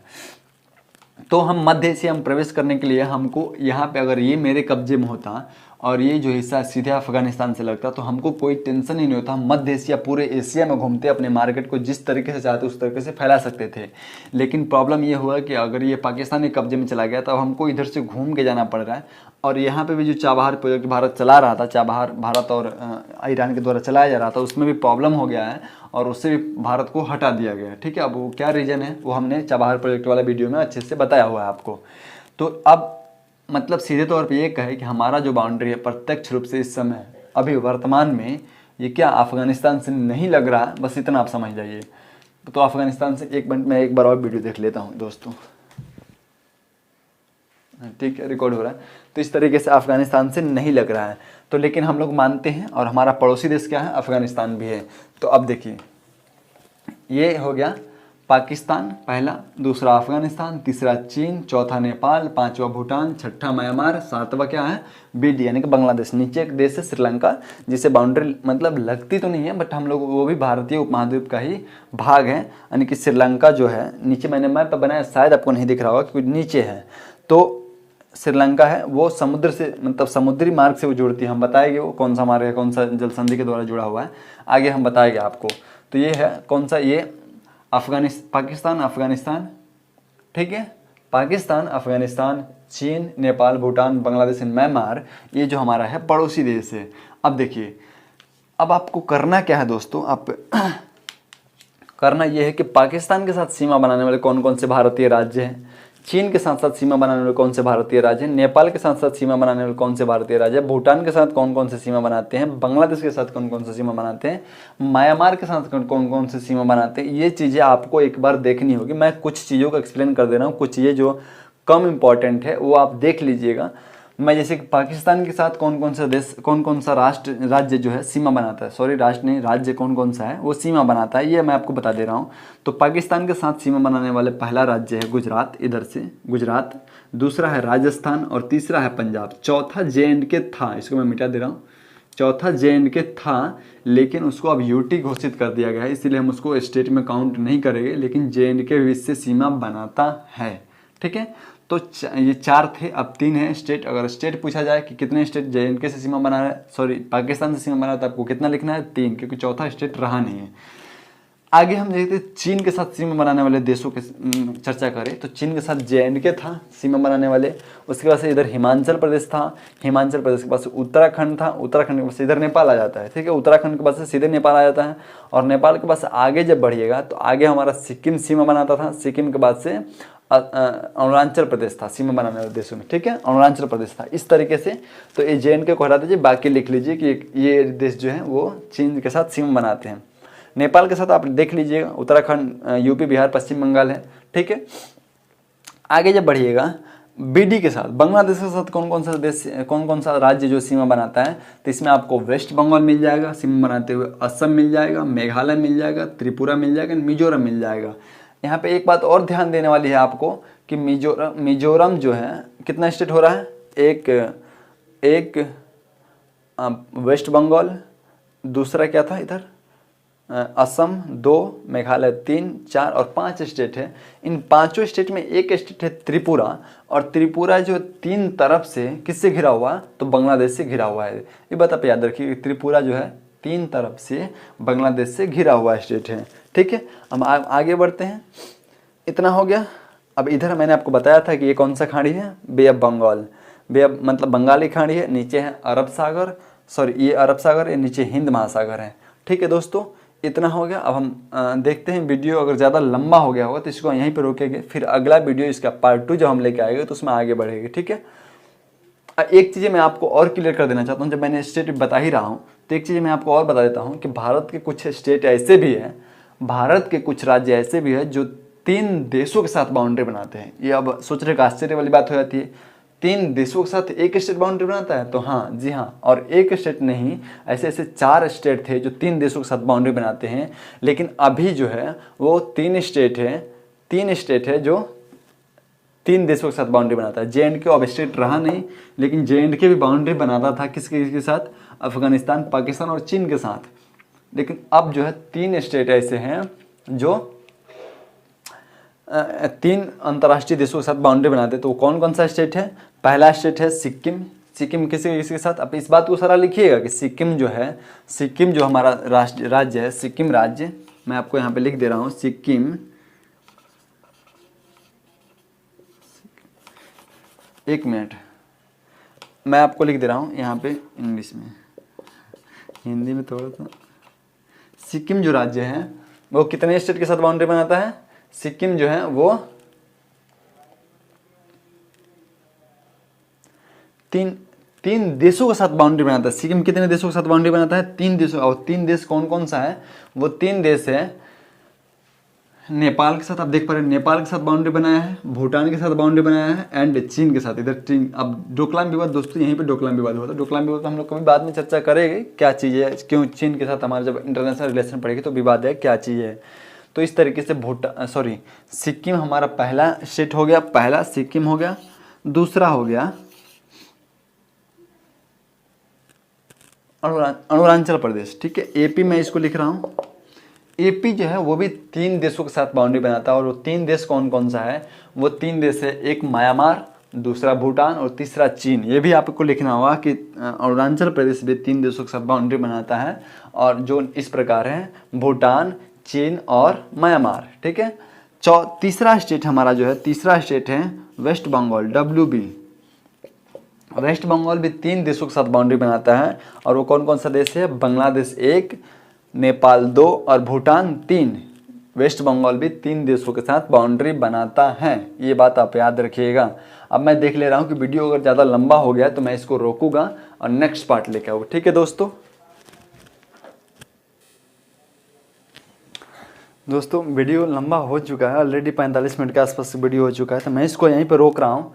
और उम्मीद करता हूँ कि आपको वीडियो पसंद आया। आज मेरा थोड़ा सा आवाज़ भी फंस रहा है, इसलिए मैं वीडियो को यहीं पर रोक रहा हूँ। और नेक्स्ट पार्ट जो हम लोग इसको पार्ट 2 लेके आएंगे दोस्तों। अगर आप एक बार भारत से परिचय हो जाए तो आपको मैं विश्वास दिलाता हूँ कि इंडियन ज्योग्राफी आपको खेल लगने लगेगा। तो इसलिए भारत से परिचय होने में आप घबराइएगा मत। भले 2 पार्ट नहीं 3 पार्ट करेंगे हम लोग, इसको पार्लियामेंट तक लेके जाएंगे। लाइक जैसे पार्लियामेंट में सीटें कैसे डिवाइड होता है, इसको क्योंकि भारत का ही पॉलिटिकल जब हम लोग विस्तार देखेंगे, इस सब चीज़ों को देखेंगे, तो इसमें ये सारी भी चीज़ें आ जाएगी। यूटी क्यों घोषित किया गया है, यूटी क्या होता है, ये सब चीज़ों को हम लोग यहीं पे भारत के परिचय में ही देखेंगे। सारी चीज़ों को इसी में देख लेंगे। मतलब देखिए, किसी भी एग्जाम का प्रिपरेशन कर रहे हैं उसको जितना कोरिलेट करके आप पढ़ सकते हैं उतना पढ़िए। लाइक जैसे हम ज्योग्राफी पढ़ रहे हैं तो इसको हम हिस्ट्री से कोरिलेट कर दें, इकोनॉमिक्स से कोरिलेट कर दें, पॉलिटी से कोरिलेट कर दें। इस तरह से अगर हम कर रहे हैं तो हमारा जो नॉलेज है वो एक हॉलिस्टिक नॉलेज, मतलब विस्तृत नॉलेज हमको मिलता है। और किसी भी एग्ज़ाम का अगर आप मेंस लिख रहे हैं, चाहे यूपीपीसीएस हो, जेपीपीसीएस हो, बीपीएससी हो, चाहे यूपीएससी हो, अगर आप मेंस लिख रहे हैं तो आपको ये चीज़ें चाहिए ही चाहिए। अगर आप ज्योग्राफी से आपसे क्वेश्चन पूछा जा रहा है तो केवल आप ज्योग्राफी लिख के आ जा रहे हैं, उसमें फैक्ट केवल डाल के आ जा रहे हैं, तो उम्मीद कीजिए कि आपको कम्पिटिटिव एग्जाम में बैठ रहे हैं, ना कि 12th और 10th का एग्ज़ाम है जिसमें आपको मार्क्स मिल जाएगा, आपको पास करा दिया जाएगा, ऐसा नहीं है। तो इसलिए आप उम्मीद करता हूँ कि आप मेरी बातों को समझ पा रही होगा। और आप क्या करिए, अब इस वीडियो को एंजॉय कीजिए। हम मिलते हैं आपको नेक्स्ट वीडियो में, अगला पार्ट लेके, भारत का परिचय पार्ट 2 लेके, ठीक है दोस्तों। तो अभी तक के लिए मैं थोड़ा सा अब रेस्ट ले रहा हूँ। अब नेक्स्ट वीडियो में आपको मिल लूँगा इसी का नेक्स्ट 2 पार्ट लेके, और ठीक है, तो एंजॉय कीजिए। नमस्कार। और जैसा कि आप जानते हैं कि हम लोग इंडियन ज्योग्राफी स्टार्ट किए हुए हैं, तो इसको हम लोग कंटिन्यू करेंगे। बीच में थोड़ा सा रुके क्योंकि जब हम लोगों को अब भारत के मैप से जब परिचित हो जाएगा उसके बाद से हम लोग को जाना होगा हिमालय पे, क्योंकि ये एक सीक्वेंस बना हुआ है इस तरह से पढ़ने के लिए। तो हिमालय पे जाने के लिए हम लोग को वर्ल्ड ज्योग्राफी का थोड़ा सा प्लेट विवर्तनी की थ्योरी जो होता है, प्लेट टेक्टोनिक थ्योरी को थोड़ा सा चर्चा करना होगा कि हिमालय की उत्पत्ति कहाँ से हुई, क्योंकि तभी हम लोग जान पाएंगे कि हिमालय जो है क्या है, कैसे बना, इसमें कितनी परतें हैं, कौन सा ये अगर पर्वत है तो कौन सा पर्वत है, ये इस तरह की इन्फॉर्मेशन जो है, सारी इन्फॉर्मेशन को जानने के लिए हम लोग को वहाँ चलना होगा। दोस्तों अभी रात को लगभग 1:30 बज रहे हैं और दिल्ली का ठंड थोड़ा सा ज़्यादा हो गया है, तो इसीलिए आप देख सकते हैं जैकेट वगैरह थोड़ा, मतलब आप समझ सकते हैं। तो हम लोग अब स्टार्ट करेंगे इंडियन ज्योग्राफी का पार्ट 2 सामान्य अध्ययन। उम्मीद करता हूं कि आप पहला वाला वीडियो पार्ट 1 ज्योग्राफी के इंडियन ज्योग्राफी का जो भारत से हम लोग मैप से परिचित हो रहे हैं उसका पार्ट 1 आप देख के आए होइएगा। अगर आप उसको देखे हैं तो आप इसका पार्ट 2, क्योंकि देखिए दोस्तों हम ये कहना चाह रहे हैं कि जितना ज़्यादा आप भारत के मैप से परिचित हो जाए, क्योंकि हमको इस पर लगभग 1.5 से 2 महीना खेलना है, इसी मैप के साथ 1.5-2 महीना जब तक इंडियन ज्योग्राफी चलता रहेगा खेलना है इससे। तो इससे खेलने का तात्पर्य ये है कि अगर मैं आपसे बोलूं कि हम JNK की बात कर रहे हैं, चाहे कर्नाटका की बात कर रहे हैं, तो आपका दिमाग सीधे जाना चाहिए, या फिर मैं सीधे बोल दूं कि JNK से लेके नीचे कन्याकुमारी तक, जम्मू कश्मीर से कन्याकुमारी तक, इधर अरुणाचल प्रदेश से इधर गुजरात तक, तो आपका दिमाग सीधे जाना चाहिए कि हम कहाँ जा रहे हैं। अरुणाचल प्रदेश बोले तो कहाँ गए, JNK बोले तो कहाँ गए, MP बोले तो कहाँ हैं, गुजरात बोले तो कहाँ है, इस सब चीज़ों को आपका ध्यान सीधे क्लिक करना चाहिए। यानी कि इतना अच्छे से मैप को देखिए, घंटों लगा दीजिए बैठ के देखने में, मैप को चलेगा कोई दिक्कत नहीं, लेकिन एक बार जब आपका दिमाग इस बात को क्लिक करने लगेगा ना कि हम जैसे ही बोले राजस्थान, तो राजस्थान कहाँ गए, राजस्थान।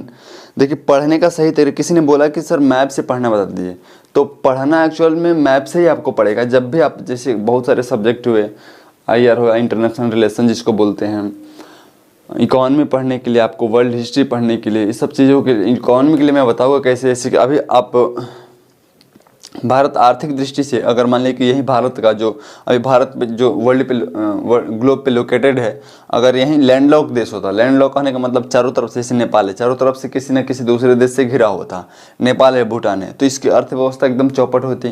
क्योंकि हम हर ट्रांसपोर्ट के लिए, जैसे कि मान लीजिए हम लोग कुछ, हमारे पास कुछ संसाधन, कुछ है चीज़ें जिसको हम लोग निर्यात करना चाहते हैं, हम दूसरे देश में भेजना चाहते हैं, तो उसके लिए सबसे पहले तो हमको अपने देश से बाहर निकलना होगा। क्योंकि जो भी चीज़ आजकल ट्रांसपोर्टेशन का काम होता है वो तो समुद्री मार्ग से होता है। तो अगर हमारा जो बाउंड्री है समुद्र से न लगा होता, तो फिर हम लोग को बहुत प्रॉब्लम होता। तो इस तरह से अगर भारत जो है हिंद महासागर में है, तो हिंद महासागर का जो इसका लाभ मिल रहा है, ये आर्थिक दृष्टि से हम लोग को हो गया कि भारत का जो लोकेटेड, वर्ल्ड पे लोकेटेड, ग्लोब पे, इसका आर्थिक दृष्टि से भी बहुत सारा लाभ है। क्योंकि ये हिंद महासागर में एक लगता है कि कोई आदमी मतलब सोया हुआ, इस तरह से इसका लोकेशन जो है हिंद महासागर में है। तो इस तरह से इकोनॉमी से इसको ऐड करके पढ़ा जाता है। फिर आप आगे अभी मैं बताऊंगा कि कैसे पॉलिटी से इसको ऐड कर सकते हैं आप, इस तरीके से पढ़ा जाता है। कुछ खास नहीं दोस्तों, आप धीरे धीरे जब पढ़ना स्टार्ट करिएगा, देखिए आप आराम से आप सीखते चलिएगा, जानते जाइएगा कि कहाँ क्या चीज़ है और किस चीज़ से किस तरीके से पढ़ना चाहिए, ठीक है। तो आप टेंशन मत लीजिए, हम हैं, हम लोग साथ मिल के सब कुछ करेंगे, डोंट वरी।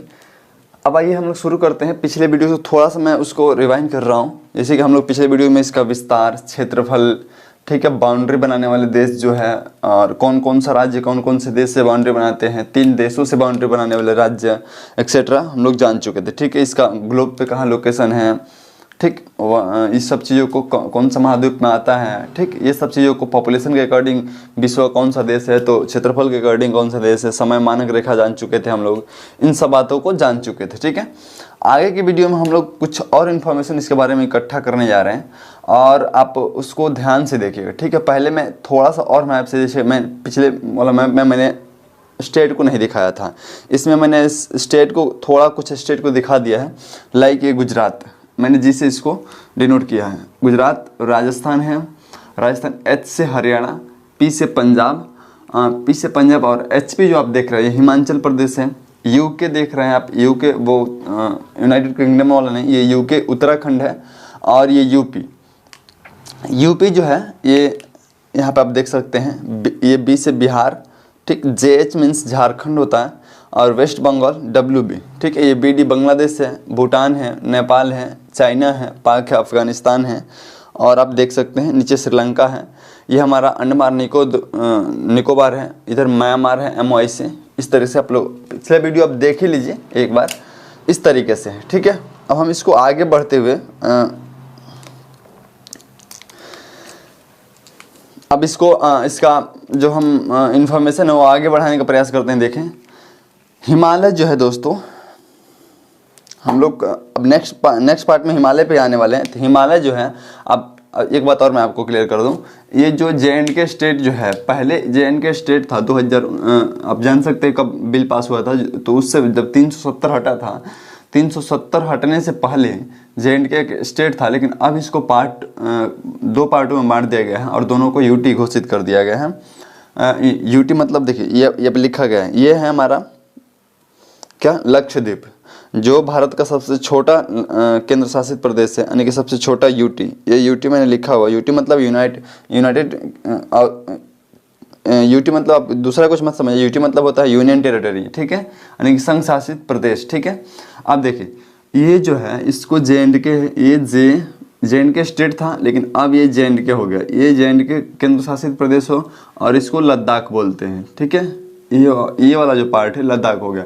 यद्यपि इसमें कुछ पार्ट, जैसे मैंने पिछले वीडियो में डिस्कस किया था कि आप यहाँ से ये वाला पार्ट ये चीन के कब्जे में है, और ये वाला पार्ट लगभग पाकिस्तान के कब्जे में है, यानी कि लद्दाख कितना है, लेकिन हम लोग दिखाते हैं, ठीक है, क्योंकि वो हमारा पार्ट है, लीगली तो हमारा ही है। तो इस तरीके से ये लद्दाख है।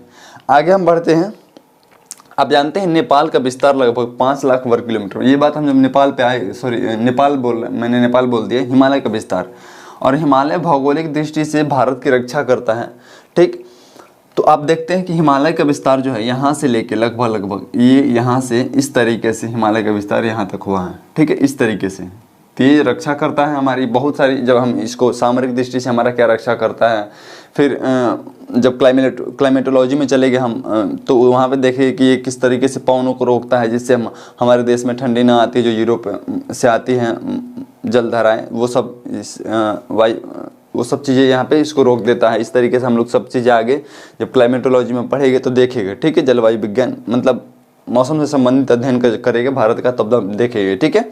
अभी हम एक सामान्य परिचय आपको दे रहे हैं, बस भारत के मैप से आपको परिचित करवा दे रहे हैं, इससे ज़्यादा और इसमें कुछ नहीं है, ठीक।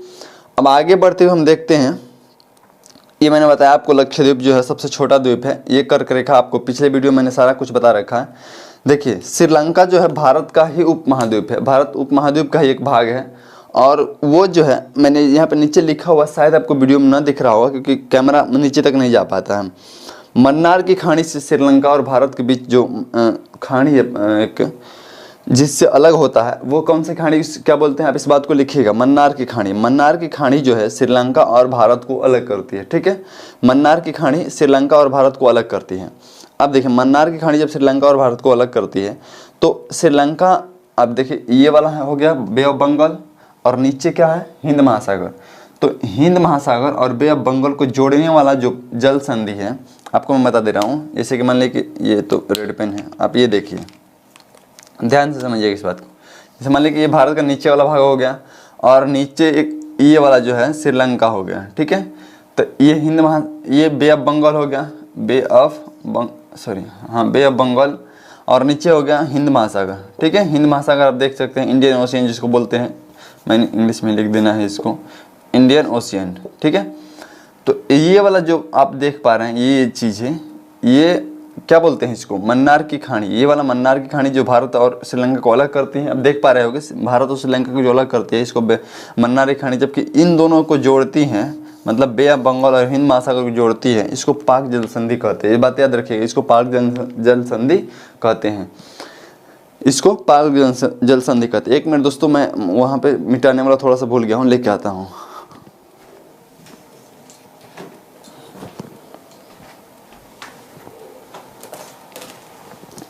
ठीक है, अब हम आगे बढ़ते हुए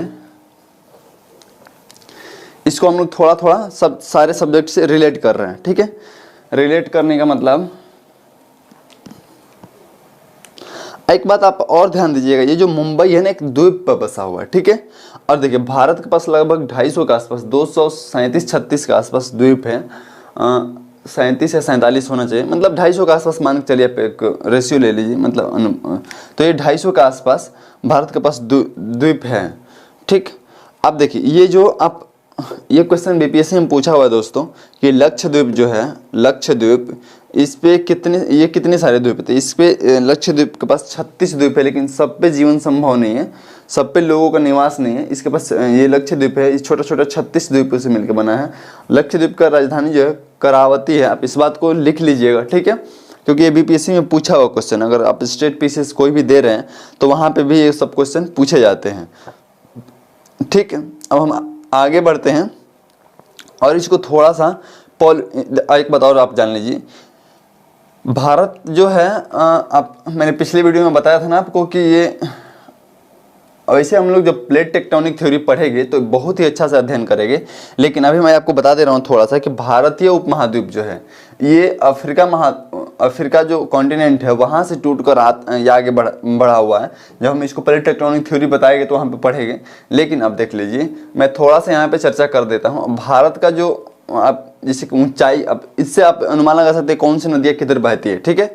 तो अब देखिए हिमालय से निकलने वाली नदियाँ, तो हिमालय से आप अगर आपके पास एटलस है तो उसमें नदियों के बारे में जब अध्ययन करिएगा, नदियों वाला चैप्टर पर जाइएगा, तो उसमें जो हिमालय से निकलने वाली नदियाँ हैं वो यहाँ से निकलती है और गंगा से होते हुए, मतलब यहाँ पे जो सबसे बड़ी नदी कौन सी है, गंगा। मैक्सिमम नदियाँ गंगा में मिलती है, कुछ इधर उधर विलीन हो जाती हैं, और उसके बाद से ये इधर यूपी बिहार, ठीक है, वेस्ट बंगाल और बांग्लादेश होते हुए यहाँ पे कहाँ पे बे ऑफ बंगाल में गिर जाती है, जो भी हिमालय से निकलने वाली नदियाँ है, ठीक है। और हिमालय से निकलने वाली नदियाँ लगभग बरस भर बहती रहती है। और इसका रीजन है कि हिमालय जो है, हिमालय पे ग्लेशियर पाए जाते हैं और हिमालय से निकलने वाली मैक्सिमम नदियाँ ग्लेशियर से ही निकलती है और ग्लेशियर बरस भर पिघलते रहता है, नदियाँ बरस भर बहते रहती है, ठीक है। जबकि प्रायद्वीपीय पठार, भारत की जो प्रायद्वीपीय पठार है, अब हम प्रायद्वीपीय पठार कहने का मतलब क्या हो रहा है आप देखिए, एक्चुअल में भारत जो टूट के वहां से आया हुआ है ना, वो भारत का मैं आपको थोड़ा सा मैप बनाने का प्रयास कर रहा हूँ, जो भारत वहां से टूट के आया हुआ है, ठीक है। जब प्लेट विवर्तन की थ्योरी पढ़ेंगे दोस्तों, प्रॉब्लम मेरे साथ ये है ना कि मैंने आपको एक दिन बताया था कि हम लोग 3-3 घंटे का क्लास लिए ज्योग्राफी का, तो 90 से 100 क्लास हुआ, तो 90 से 100 यानी कि 300 घंटा जब हम ज्योग्राफी पढ़ के आ रहे हैं, तो आप सोचिए कि अगर आप सोचिए कि हम आधे घंटे वीडियो बना के 2-3 महीने में ख़त्म कर दे, तो ये इम्पॉसिबल सा हो जाता है। और आप किसी वनडे एग्जाम का प्रिपरेशन नहीं कर रहे हैं, अगर आप यूपीएससी या किसी स्टेट पीसीएस का प्रिपरेशन कर रहे हैं, तो आपको तो ये क्वेश्चन पूछेगा नहीं कि भूटान से राजधानी बनाने वाले, भूटान से सीमा बनाने वाले जो भारत का राज्य है उसको आप लिख दीजिए, लिख के आ जाइए, ऐसा क्वेश्चन तो पूछेगा नहीं। मैंने पिछली बार में बताया था, पिछले वीडियो में बताया था कि आपको अगर यहाँ से क्वेश्चन ही पूछना हो तो पूछेगा कि ये जो 82.5 डिग्री मानक समय रेखा है, इसको 2 बनाने की मांग की जा रही है,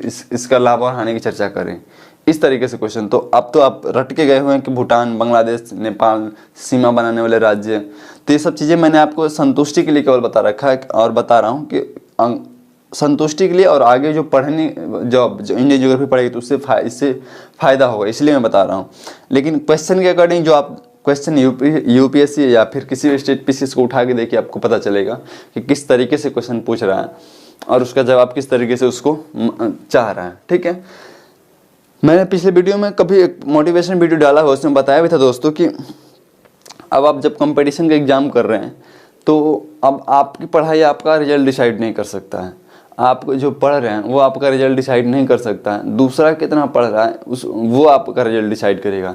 लाइक मान लीजिए कि अगर 5 पद हैं और 100 लोग फॉर्म अप्लाई कर रहे हैं, 100 लोग फॉर्म अप्लाई कर रहे हैं, सपोज कर लीजिए, मैं मान रहा हूँ केवल 5 वैकेंसी है और 100 लोग फॉर्म अप्लाई कर रहे हैं, तो अब आप मान लीजिए कि अब आप कितना पढ़ते हैं ये थोड़ा डिपेंड करता, हो सकता है कि 5 लड़का जो है वो आपसे ज़्यादा पढ़ के गया हो, तो आप 5 लड़का से तो ज़्यादा आपको पढ़ना ही होगा ना, यानी कि यहाँ पे अब आप कितना पढ़ते हैं डिपेंड नहीं करेगा, दूसरा कितना पढ़ के आ रहा है और उससे आपको कितना ज़्यादा आप पढ़े हुए हैं, वो कौन सी क्वेश्चन कर पाएगा, आप कौन से क्वेश्चन छोड़ पाएगा और आप कौन से क्वेश्चन एक्स्ट्रा करके आ जाइएगा, इस पर आपका सिलेक्शन डिपेंड करने लगता है। तो इसीलिए हर चीज़ से मतलब सबसे अलग होकर पढ़ना यही आपका सिलेक्शन करा सकता है, सबसे अलग होकर पढ़ना, सब जो भीड़ में ना भागना, भीड़ जो पढ़ रही है उससे अलग होकर थोड़ा सा पढ़ लेना, ठीक। ये सब चीज़ें आप बहुत सारा आपको वीडियो मिल जाएगा जो यूट्यूब पे पढ़ा होगा, जो केवल इन्फॉर्मेटिव वीडियो होगा, केवल इसमें इन्फॉर्मेशन आपको दे दिया जाएगा और इन्फॉर्मेशन से आपको क्या लगता है आप पीटी क्वालिफाई कर सकते हैं, मेंस आप कदा भी क्वालिफाई नहीं कर सकते, मेंस आप लिख ही नहीं पाएगा बिना केवल इन्फॉर्मेशन, केवल अगर आपको फैक्ट बता दिया जाए तो आपको अगर समझ नहीं है तो आप मेंस कभी नहीं लिख सकते हैं। और आपका सिलेक्शन आप जानते होगे, अगर किसी भी आप स्टेट पीसीएस का प्रिपरेशन कर रहे हो या एग्ज़ाम दिए होगे तो, कि पीटी केवल मेंस में बैठने के लिए ही एग्ज़ाम होता है, न कि क्वालिफाई करने के लिए, उसका मार्क्स लेना देना कुछ नहीं होता है। तो यहाँ ये देखिए, मैं एक चीज़ और आपको यहाँ पे थोड़ी समझाने का प्रयास कर रहा हूँ। हाँ, भारत का मैंने एक्चुअल मैप बनाने का बोला था, तो भारत जो टूट के आ रहा है, भारत जो टूट के अभी भी आज भी भारत जो है इस तरीके से इधर बढ़ रहा है, ठीक है। तो अभी मैं बताऊँगा कि अगर इधर बढ़ जाए तो क्या भारत पर प्रभाव पड़ेगा। यद्यपि ये देखिए, ये जो है आप देख पा रहे हैं,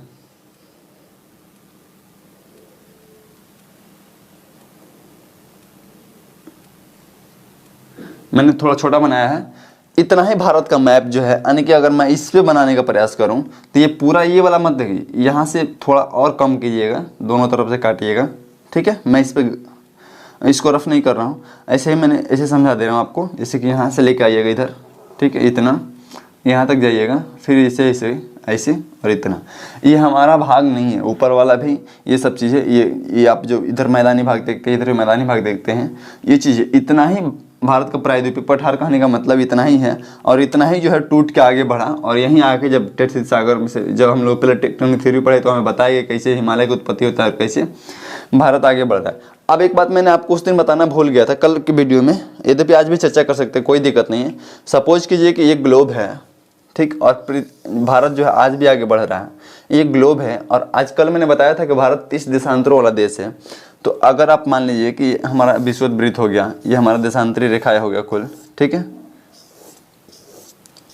इस तरीके से जितना भी देशांतरी रेखाएं हैं, आप देख लीजिए अगर भारत कभी यहाँ पे था, मैंने इसे जनरली बता देना हूँ, ये आगे बढ़ रहा है, ये आगे बढ़ रहा है, अभी यहाँ तक है। अब बताइए अगर और ये आगे बढ़ते बढ़ते ध्रुवों की ओर बढ़ जाए, ध्रुवों की ओर बढ़ जाए तो क्या इसका विस्तार जो है 30 देशांतरों वाला विस्तार है आगे भी रहेगा? या फिर अगर यूपीएससी इस तरह से स्टेटमेंट डालेगी, क्या अगर भारत आगे ध्रुवों की ओर बढ़ रहा है, अगर ध्रुवों की ओर बढ़ते बढ़ते और ध्रुवों के पास चला जाए तो इसका विस्तार जो 30 देशांतरों वाला रहेगा, 30 देशांतरों वाला ही रहेगा। कथन 1 कथन 2 के रूप में ये दे देगा कि इसके दोनों के बीच कितने समय जो है वो 2 घंटे का अंतर ही रहेगा। तो आप इसका जवाब दीजिएगा कि क्या ऐसा है कि अगर भारत आगे बढ़ते बढ़ते अगर ध्रुवों के पास चला जाए तो इसका विस्तार 30 देशांतरों वाला ही रहेगा? अगर 30 देशांतरों वाला रहेगा तो आप इसका जवाब दीजिए। अगर नहीं दे पाए तो हम अगले वीडियो में जरूर दे देंगे, लेकिन आप जवाब दीजिएगा। और इसके समय के बीच का अंतर बढ़ेगा या फिर घटेगा? अगर विस्तार देशांतरों वाला विस्तार बढ़ रहा है तो समय का अंतर फैक्ट बात है कि बढ़ेगा, अगर घट रहा है तो घटेगा। तो इसका आप जवाब दीजिएगा। आगे हम देखते हैं। देखिए दोस्तों, अब मैं देख रहा हूँ, अब ये जो है प्रायद्वीपीय पठार जो है, प्रायद्वीपीय पठार ये जो टूट के अफ्रीका से आगे बढ़ रहा है और आगे बढ़ के भारत का निर्माण किया ये, तो ये जो है अगर मेरे हाथों साइज को ध्यान से देखिएगा, ये मैं इस पे रख रहा हूँ, ठीक है। ये यानी कि बीच में ऊंचा है, आप देख पा रहे हैं, बीच में ऊंचा है, बीच में ऊंचा है, ठीक है। फिर इधर थोड़ा ढलान है, इधर भी थोड़ा ढलान है और इधर भी थोड़ा ढलान है, ठीक है। यहाँ से आप ले लीजिएगा तो इधर थोड़ा ढलान है, इधर भी ढलान है और इधर भी है। यानी कि ये इधर पूर्वी की तरफ, पूरा पूर्वी तट की तरफ इसका इधर भी ढलान है, ठीक है, इधर भी है और इधर भी है। ये इधर का जो भी है, ये मध्य प्रदेश में बना रहा हूँ इधर, तो ये इधर की जो नदियाँ है, कुछ नदियाँ निकल के गंगा में मिल जाती है और गंगा से बहते हुए, अब इससे आपको क्या फ़ायदा होगा? इससे आप फायदा होगा कि जो भी पूर्वी तट पे जो नदियाँ बह रही है वो लगभग सारी क्या बे ऑफ बंगाल में जाके गिरेगी, सारी नदियाँ बे ऑफ बंगाल में जाके गिरेगी, ठीक है। पश्चिमी तट पे बन रही है वो सारी अरब सागर में जाके गिरेगी। लगभग 1-2 नदियाँ अपवाद के रूप में हैं जो अपने देश के अपने जो ढलान को उल्टा बहती है, वो भी मैं बताऊँगा क्यों बहती है, वो भ्रंश घाटी में बहती है, इसीलिए वो अपने ढलान को उल्टा बहती है, ठीक है। तो ये वाला अब देखिए, ये जो पश्चिम का ढाल है, अब देखिए मैं आपको एक बात, मैं हर चीज़ों को बहुत ही अच्छे से एक्सप्लेन कर सकता हूँ, बट टाइम हमारे पास वीडियो लंबा है तो कोई देखता ही नहीं। सबसे बड़ी बात ये हो जाती है दोस्तों, नहीं तो मैं हर चीज़ों को इतने अच्छे से एक्सप्लेन करूँ, और एक्सप्लेनेशन ज़रूरी है, भले आप देखें या ना देखें, मेरा काम है एक्सप्लेन करना और मैं करूँगा ही, क्योंकि मैं ऐसे कम नॉलेज वाला वीडियो नहीं बना सकता। क्योंकि मैं जो भी वीडियो 10 आदमी ही देख रहे हैं, बट उनको फ़ायदा होना चाहिए, क्योंकि उसको लगना चाहिए, जो भी हमारे व्यूअर है उनको लगना चाहिए कि हाँ हम कुछ पढ़ रहे हैं। तो आप देखिए, अब आप सपोज कीजिए कि मैं यहाँ पे एक टुकड़ा बना रहा हूँ किसी भी चीज़ का, ठीक है, एक भूमि टुकड़ा ही बना दे रहा हूँ। सपोज कीजिए कि ये टुकड़ा है, ठीक।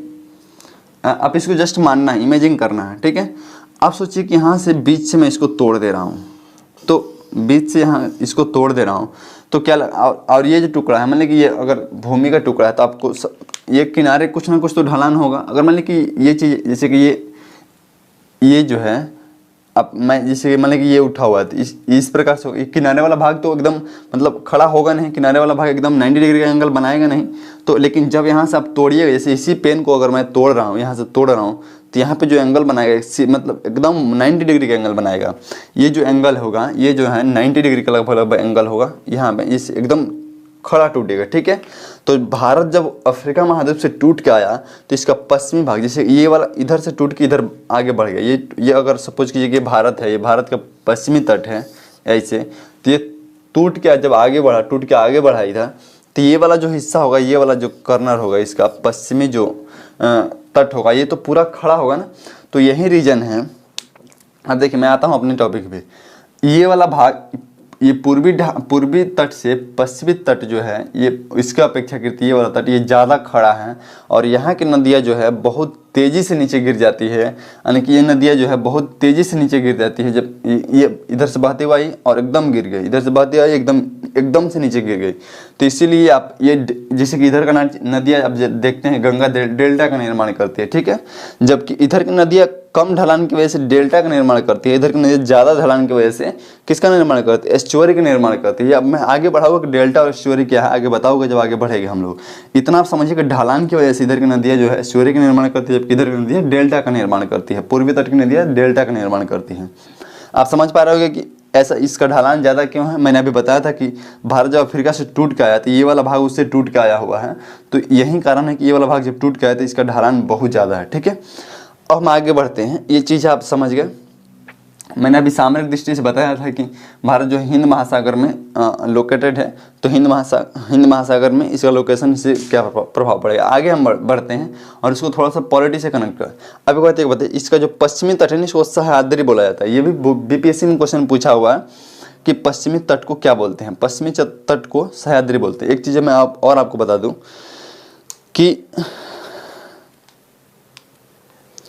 जो जैसे कि हम जानते हैं, आप 7 या 6 से एनसीईआरटी में पढ़े होइएगा कि 6 जून को 6 या 7 जून को लगभग मतलब जून के फर्स्ट वीक में क्या मौसम टकराता है आके इधर कौन सा तट पे, इधर केरल का मालाबार तट जो है। ठीक है, मालाबार तट से आपको याद, अगर हिस्ट्री में आप कुछ जानते होगे तो मालाबार तट के बारे में आपको कुछ याद। देखिए, पढ़ने का यही तरीका है कि कोरिलेट करके कैसे पढ़े। अब मैंने मालाबार तट का नाम यहाँ पे बोला, तो मालाबार तट जो आपको याद आ जाना चाहिए कि पुर्तगाल जब आए थे तो फर्स्ट बार कहाँ पे आए थे और उनका स्वागत किसने किया था। इस तरीके से आपको पढ़ने का सही तरीका, मतलब आप जैसे कि ज्योग्राफी पढ़े थे केवल ज्योग्राफी ही कंसंट्रेशन आपका ना बने, आप हिस्ट्री में भी थोड़ा सा चले जाएं। जैसे अभी मैंने मालाबार तट का नाम लिया तो आप इसके बारे में थोड़ा सा हिस्ट्री में जाके आपको मतलब देखना नहीं है, दिमाग क्लिक कर देना चाहिए अगर आप पढ़े हैं तो अच्छा से ये बात। तो मानसून जो आती है, मतलब मानसून कहने का मतलब आर्द्रता भरी हवाएं जो आती है, ये आके सीधे यहाँ से अगर सपोज कि इधर से आती है तो ये वाला इधर से यहाँ पे केरल के मालाबार तट से टकरा जाती है। ठीक है, और कुछ मानसून कुछ हवाएं जो है यही हवाएं आगे बढ़ते हुए इस तरीके से इधर से निकलते हुए ये आती है इधर।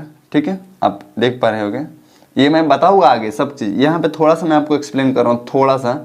ये आगे बढ़ते हुए बंगाल की खाड़ी से होते हुए, बंगाल की खाड़ी में जब ये घुसती है तो और ज़्यादा इसमें आर्द्रता भर जाती है और आगे बढ़ते हुए कहाँ आगे टकराती है, यहाँ पे ये मेघालय हमारा स्टेट है एक। ठीक है, ये मेघालय स्टेट है। मेघालय में 3 पर्वत है, गारो, खासी, जांतिया, ये बात याद रखिएगा। और वो पर्वत का नाम वहाँ पे 3 जनजाति रहने की वजह से, यानी कि 3 पर्वत है, तीनों पे गारो, खासी, जांतिया नाम की जनजाति रहती है और उन्हीं की वजह से उनका उस पर्वत का नाम भी क्या पड़ गया, गारो, खासी, जांतिया। अब उससे टकराती है और उससे टकराने के बाद से यहाँ पे भारी वर्षा करती है। आपने मौसिनराम चेरापूंजी का नाम सुना होइएगा, तो आप अभी जानते हैं कि सबसे ज़्यादा बारिश वहीं पर होती है। तो अब ये वहीं पर टकरा कर और भारी बारिश करा देती है। ठीक है, साथ ही ये अब मैंने जब इसको आगे हालांकि पढ़ेंगे हम सारी बातों को, इसमें से कुछ जो हवाएं हैं वो विंड इस तरह से घूम के यहाँ तक इधर आती है। ठीक है, इस तरह से घूम के, मैं इस मैप को गांज नहीं रहा हूँ, इधर आती है और ये मतलब वेस्ट बंगाल, झारखंड, बिहार, यूपी वर्षा करते हुए दिल्ली तक पहुँचते ये अपना दम तोड़ देती है।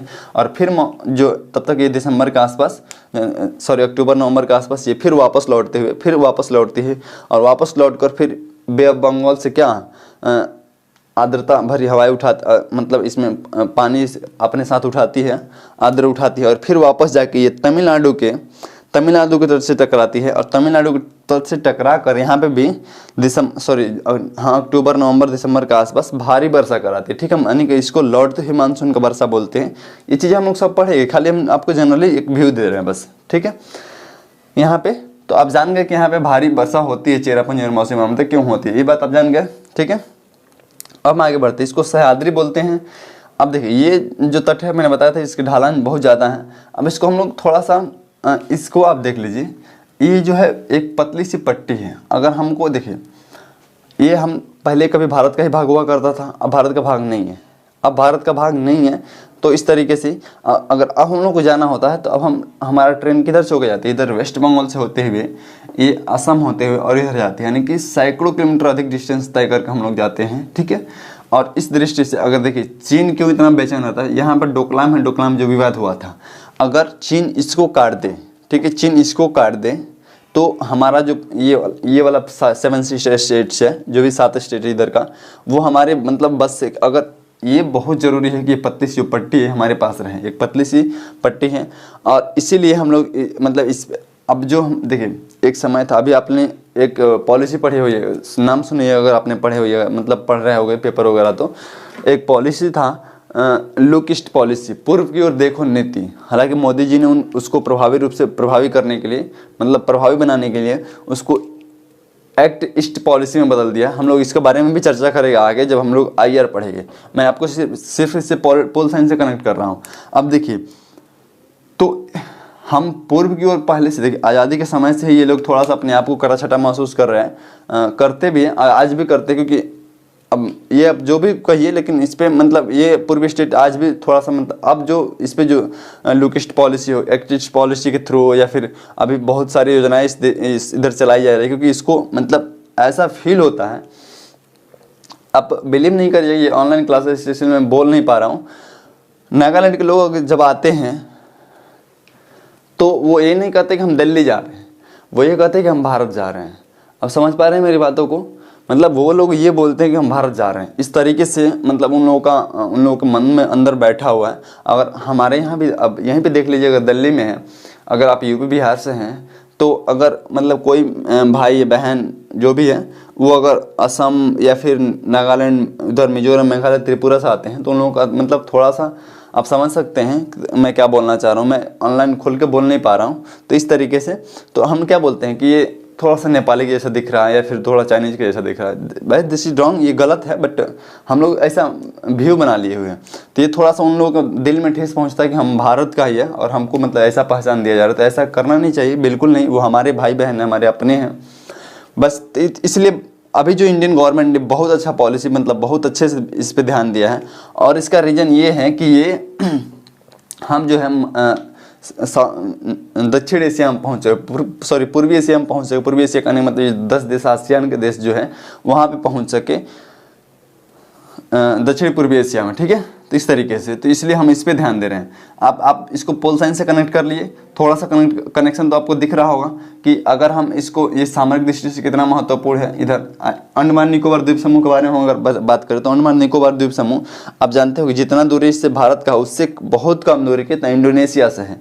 तो अगर हम, ये भी बहुत ही सामरिक दृष्टि से बहुत ही भारत के लिए जो है बहुत ही महत्वपूर्ण क्षेत्र हो जाता है। इस तरीके से ये अंडमान निकोबार। अब चैनल के बारे में हम लोग चर्चा करें, कौन सा चैनल, आगे चर्चा करें कौन सा चैनल किस द्वीप को अलग करता है और कौन सा चैनल किस दो द्वीपों के बीच है, वो हम बाद में चर्चा कर लेते। अभी हम सामान्य परिचय इसका बस करा रहे हैं आपको, ठीक है।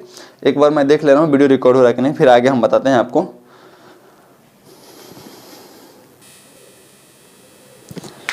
हाँ दोस्तों, वीडियो रिकॉर्ड हो रहा है और लंबा भी हो गया, आधे घंटे का हो गया। अब थोड़ा सा और बचा है, ज़्यादा बचा नहीं। जितना चर्चा करना था उतना हम लोग लगभग कर लिए और सब चीज़ों से कनेक्ट भी कर लिए। आगे हम देखते हैं चैनल के बारे में, 2-3 चैनल उसके बारे में आप जान लीजिए। और उसके बाद से हम देख लेते एक इकोनॉमिक जोन होता है, मतलब समुद्र क्षेत्र में कुछ, समुद्र में कुछ क्षेत्र जो है, कुछ दूरी तक हमारा क्षेत्र होता है। जैसे जिस समुद्र जिस देश की सीमा से लगता है, यानी कि वहाँ के 200 नॉटिकल माइल तक उसका क्षेत्र होता है। और 200 नॉटिकल माइल को 3 भागों में बांटा गया है। ये चीज़ें हम लोग इसी वीडियो में थोड़ा सा देख ले रहे हैं, क्योंकि अब आगे हम लोग हिमालय पे चले गए सीधे। तो सबसे पहले हम चैनल के बारे में कुछ चर्चा कर दे रहे हैं। चैनल के बारे में चर्चा, जैसे हिमालय के लक्षद्वीप है, यहाँ पे एक और द्वीप है, इसी का द्वीप है मिनिकॉय द्वीप, जिसको बोलते हैं, क्या बोलते हैं, मिनी। आप इस बात को लिख लीजिए क्योंकि ये स्टेट पीसेस के लिए बहुत उपयोगी होता है। मिनिकॉय द्वीप, ठीक है, मिनिकॉय द्वीप है, इसी का एक पार्ट है। नीचे एक छोटा सा देश है। अब ये तो भारत के बहुत नीचे है, मतलब, लेकिन मैं इसको दिखा नहीं रहा हूँ, ठीक है। ये क्वेश्चन एक बार पूछा हुआ है वनडे एग्जाम में। मैंने जब मैंने इससे पहले मैं पटना रहता था, तो जब मैं पटना रहता था तो वहाँ पे जब मैंने एक वनडे एग्जाम एक दोस्त ने दिया था, तो उसमें क्वेश्चन पूछा हुआ था कि मालदीव जो है किस सागर में बसा हुआ है। तो यद्यपि ये हिंद महासागर में है, लेकिन ऑप्शन में था अरब सागर। तो अरब सागर इधर सटीक आंसर, अरब सागर ही सटीक आंसर होगा, क्योंकि अरब सागर में है। अरब सागर का, भले हिंद महासागर का पार्ट अरब सागर है, लेकिन अगर पूछा जाए कि मालदीव किस सागर में बसा हुआ है, अगर ऑप्शन में अरब सागर, अगर अरब सागर नहीं है तो आप मारेंगे हिंद महासागर, लेकिन अगर अरब सागर है तो आपको अरब सागर टिक करना है, ठीक है। तो अब देखिए, ये मिनिकॉय द्वीप हो गया, एक छोटा सा द्वीप। नीचे एक देश है, यहाँ पे एक छोटा सा द्वीपीय देश है जिसको मालदीव बोला जाता है। क्या बोला जाता है? अभी हमारे यहाँ से बहुत अच्छा रिलेशन वहाँ पे मोदी जी बना के रखे हैं, हमारी जो वर्तमान गवर्नमेंट है। वो ये कौन सा देश है? मालदीव है, ठीक है, मालदीव, इसका नाम मालदीव है। ये मार्कर चल नहीं रहा है, अच्छा कोई दिक्कत नहीं, मालदीव है। तो अब देखिए ये मालदीव और मिनिकॉय द्वीप, ये दो के बीच जो चैनल है, चैनल ये जो है ये 8 डिग्री चैनल है। अब वीडियो में नहीं देख पा रही होगा तो मैं बोल दे रहा हूँ, मिनिकॉय द्वीप और मालदीव, मिनिकॉय और मालदीव के बीच जो चैनल है उसको 8 डिग्री चैनल बोलते हैं। उसी तरह से अगर ये मिनिकॉय द्वीप है तो इसके और लक्षद्वीप के बीच में जो है, इसके और लक्षद्वीप के बीच में जो चैनल है इसको 9 डिग्री चैनल बोलते हैं। और 10 डिग्री चैनल, ये जो आप द्वीप देख रहे हैं, ये जो छोटा स्मॉल निकोबार है, यानी छोटा निकोबार है, इसके नीचे एक छोटा सा और द्वीप है। इस नीचे मैं बनाऊंगा तो दिखेगा नहीं दोस्तों, मैं केवल बोल दे रहा हूँ। इसके नीचे एक और द्वीप है जिसको, इसके नीचे का द्वीप जो है उस ये आप देख रहे हैं, ये ऊपर वाला द्वीप है, यहाँ पे एक और द्वीप है कोका, ठीक है, क्या? कोका द्वीप, जो म्यांमार के कब्जे में है। आप जानते हैं कि ये म्यांमार हमारा देश है, ये देश हमारा जो पड़ोसी देश है म्यांमार है, तो ये कोका द्वीप इसके कब्जे में है, ठीक है। आप इस बात को याद रखिएगा। ये जो है नीचे एक द्वीप, ये जो मैं आपको बोला एक छोटा द्वीप है, ठीक है, छोटा द्वीप, और नीचे एक और द्वीप है नीचे इसके। जब 10 डिग्री के बारे में, तो लिटिल अंडमान इसको एक कार निकोबार द्वीप है। ये जो है एक और यहाँ पे द्वीप है, यहाँ पे इसको बोलते हैं कार, दिख नहीं रहा होगा दोस्तों इसलिए मैं लिख नहीं रहा हूँ, क्योंकि लिखने से कोई फायदा नहीं है। तो नीचे जो है कार निकोबार द्वीप है और ये स्मॉल निकोबार द्वीप है। तो इन दोनों, छोटा निकोबार द्वीप और कार निकोबार द्वीप के बीच में जो चैनल है उसको 10 डिग्री चैनल बोलते हैं, ठीक है। तो इस तरह से आप तीनों चैनल के बारे में जान गए। यहीं पे 3 यही चैनल है, एक खाड़ी है मन्नार की खाड़ी, यहाँ पे बे ऑफ बंगाल है, पाल की जल संधि याद रखिएगा आप, ठीक। अब मैं इसको डिलीट कर रहा हूँ थोड़ा सा, क्योंकि मैं अब आपको बता दे रहा हूँ। ये लक्षद्वीप है, इसको हटाइए। फिर हम लोग इसको थोड़ा सा देखेंगे साउथ चाइना सी से जोड़कर। देखिए पढ़ने का सही, जितना आप ऐड करिएगा, जितना आप को रिलेट करिए एक दूसरे से, उतना आपको मजा आएगा पढ़ने में, ठीक है। जैसे मैं अभी बता दे रहा हूँ, एक सम्मेलन हुआ और सम्मेलन में, एक मिनट दोस्तों, मार्कर चल नहीं रहा है।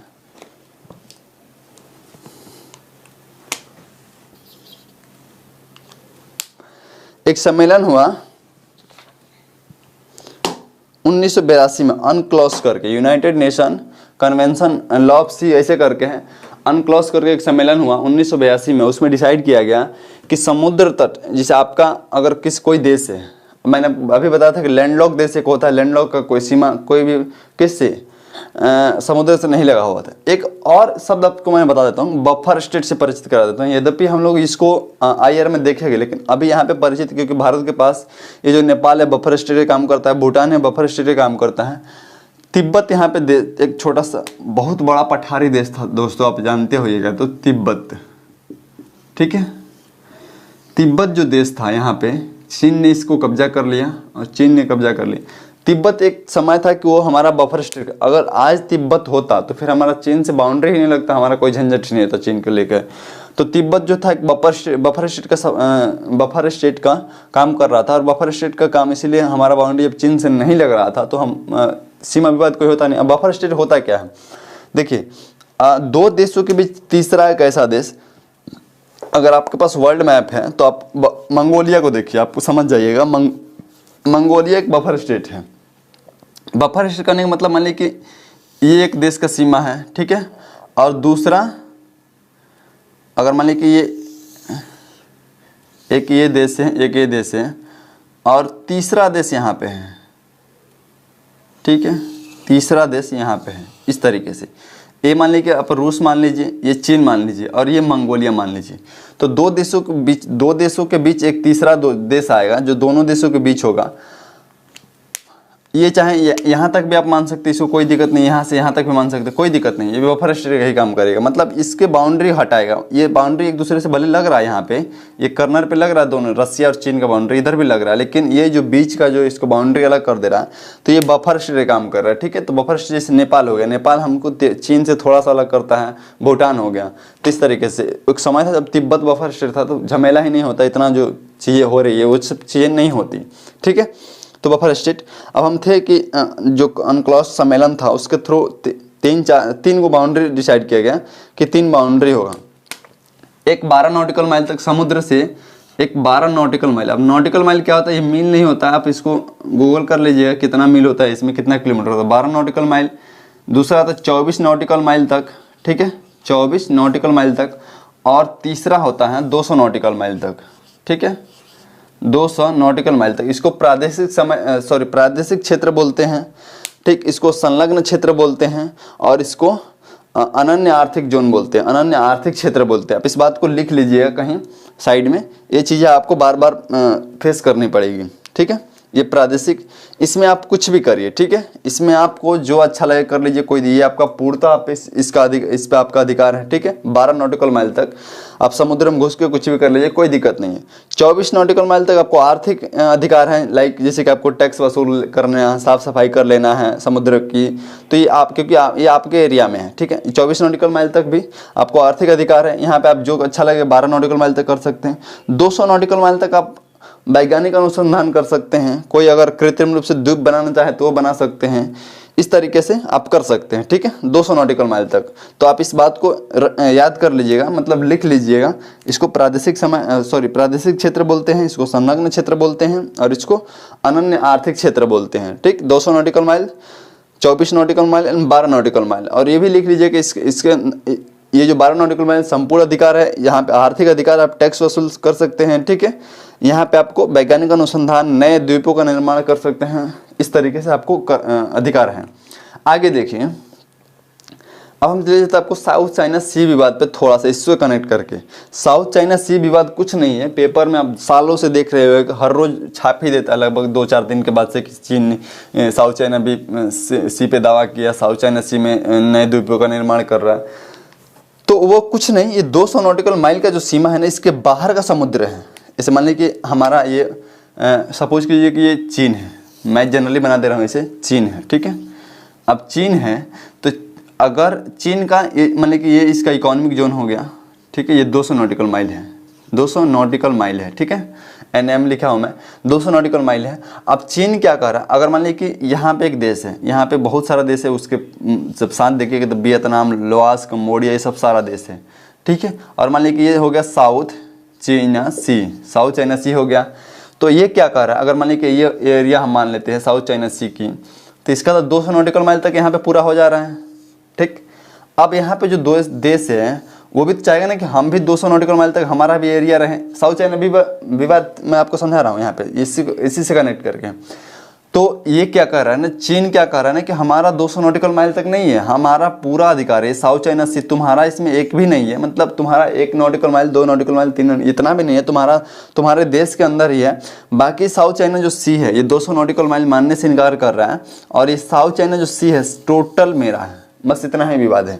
ये देश बोल रहे हैं नहीं, तुम 200 नॉटिकल माइल तक रहो, बाकी चीज़ हम लोग को भी 200 नॉटिकल माइल तक रहने दो, क्योंकि वो हमारा भी अधिकार है और इंटरनेशनल रूल है। तो इस तरीके से, लेकिन चीन ये मानने को तैयार नहीं है, और चीन बोलता है कि नहीं संपूर्ण, क्योंकि देखिए दोस्तों, जो भी उधर का व्यापार है उसी रास्ते से होकर चीन साउथ चाइना सी से गुजरती है। तो इस तरीके से चीन चाहता है कि उस पर हमारा कब्जा बना रहे, और वो 200 नॉटिकल माइल का जो नियम है उसका उल्लंघन करता है, और यही है साउथ चाइना सी विवाद। इस तरह से हम लोग भारत से लगभग परिचय हो गए, हमारा परिचित हो गया। हाँ, हमने पिछले वीडियो में बोला था इसको हम लोग पार्लियामेंट तक ले जाएंगे, तो उतना ज़रूरी नहीं लग रहा है कि हम इसको पार्लियामेंट से भी कनेक्ट करें। अब पार्लियामेंट से कनेक्ट करने का मतलब मेरा यही था कि हम लोकसभा के बारे में थोड़ा सा जान लेते, इसको राज्यसभा के बारे में, कहाँ से कितनी सीटें आती हैं, ये सब चीज़ों के बारे में जान लेते। तो आपको ये वीडियो देखने से अच्छा लगेगा कि आप लुसेंट पढ़ लीजिए उसको, अगर इतना जानकारी चाहिए तो। इतना जानकारी किसी काम का होता नहीं है, वनडे एग्जाम के लिए शायद हो सकता है थोड़ा बहुत, बाकी किसी एग्जाम के लिए आपको नहीं चाहिए। हम पॉलिटी में उसको पढ़ ही लेंगे जब पढ़ेंगे तो, ठीक है। तो उम्मीद करता हूँ कि आपको एक परिचय अच्छा लगा होगा। अब आगे हम लोग प्लेट टेक्टोनिक थ्योरी को उससे कनेक्ट करके हिमालय की उत्पत्ति को देखेंगे अगला वीडियो में। तब तक के लिए आप मुझे जाने की इजाज़त दीजिए और आप वीडियो को एंजॉय कीजिए। तो धन्यवाद। हम लेके आते हैं अगला वीडियो क्या, हिमालय की उत्पत्ति एवं विकास से संबंधित, ठीक है। ओके।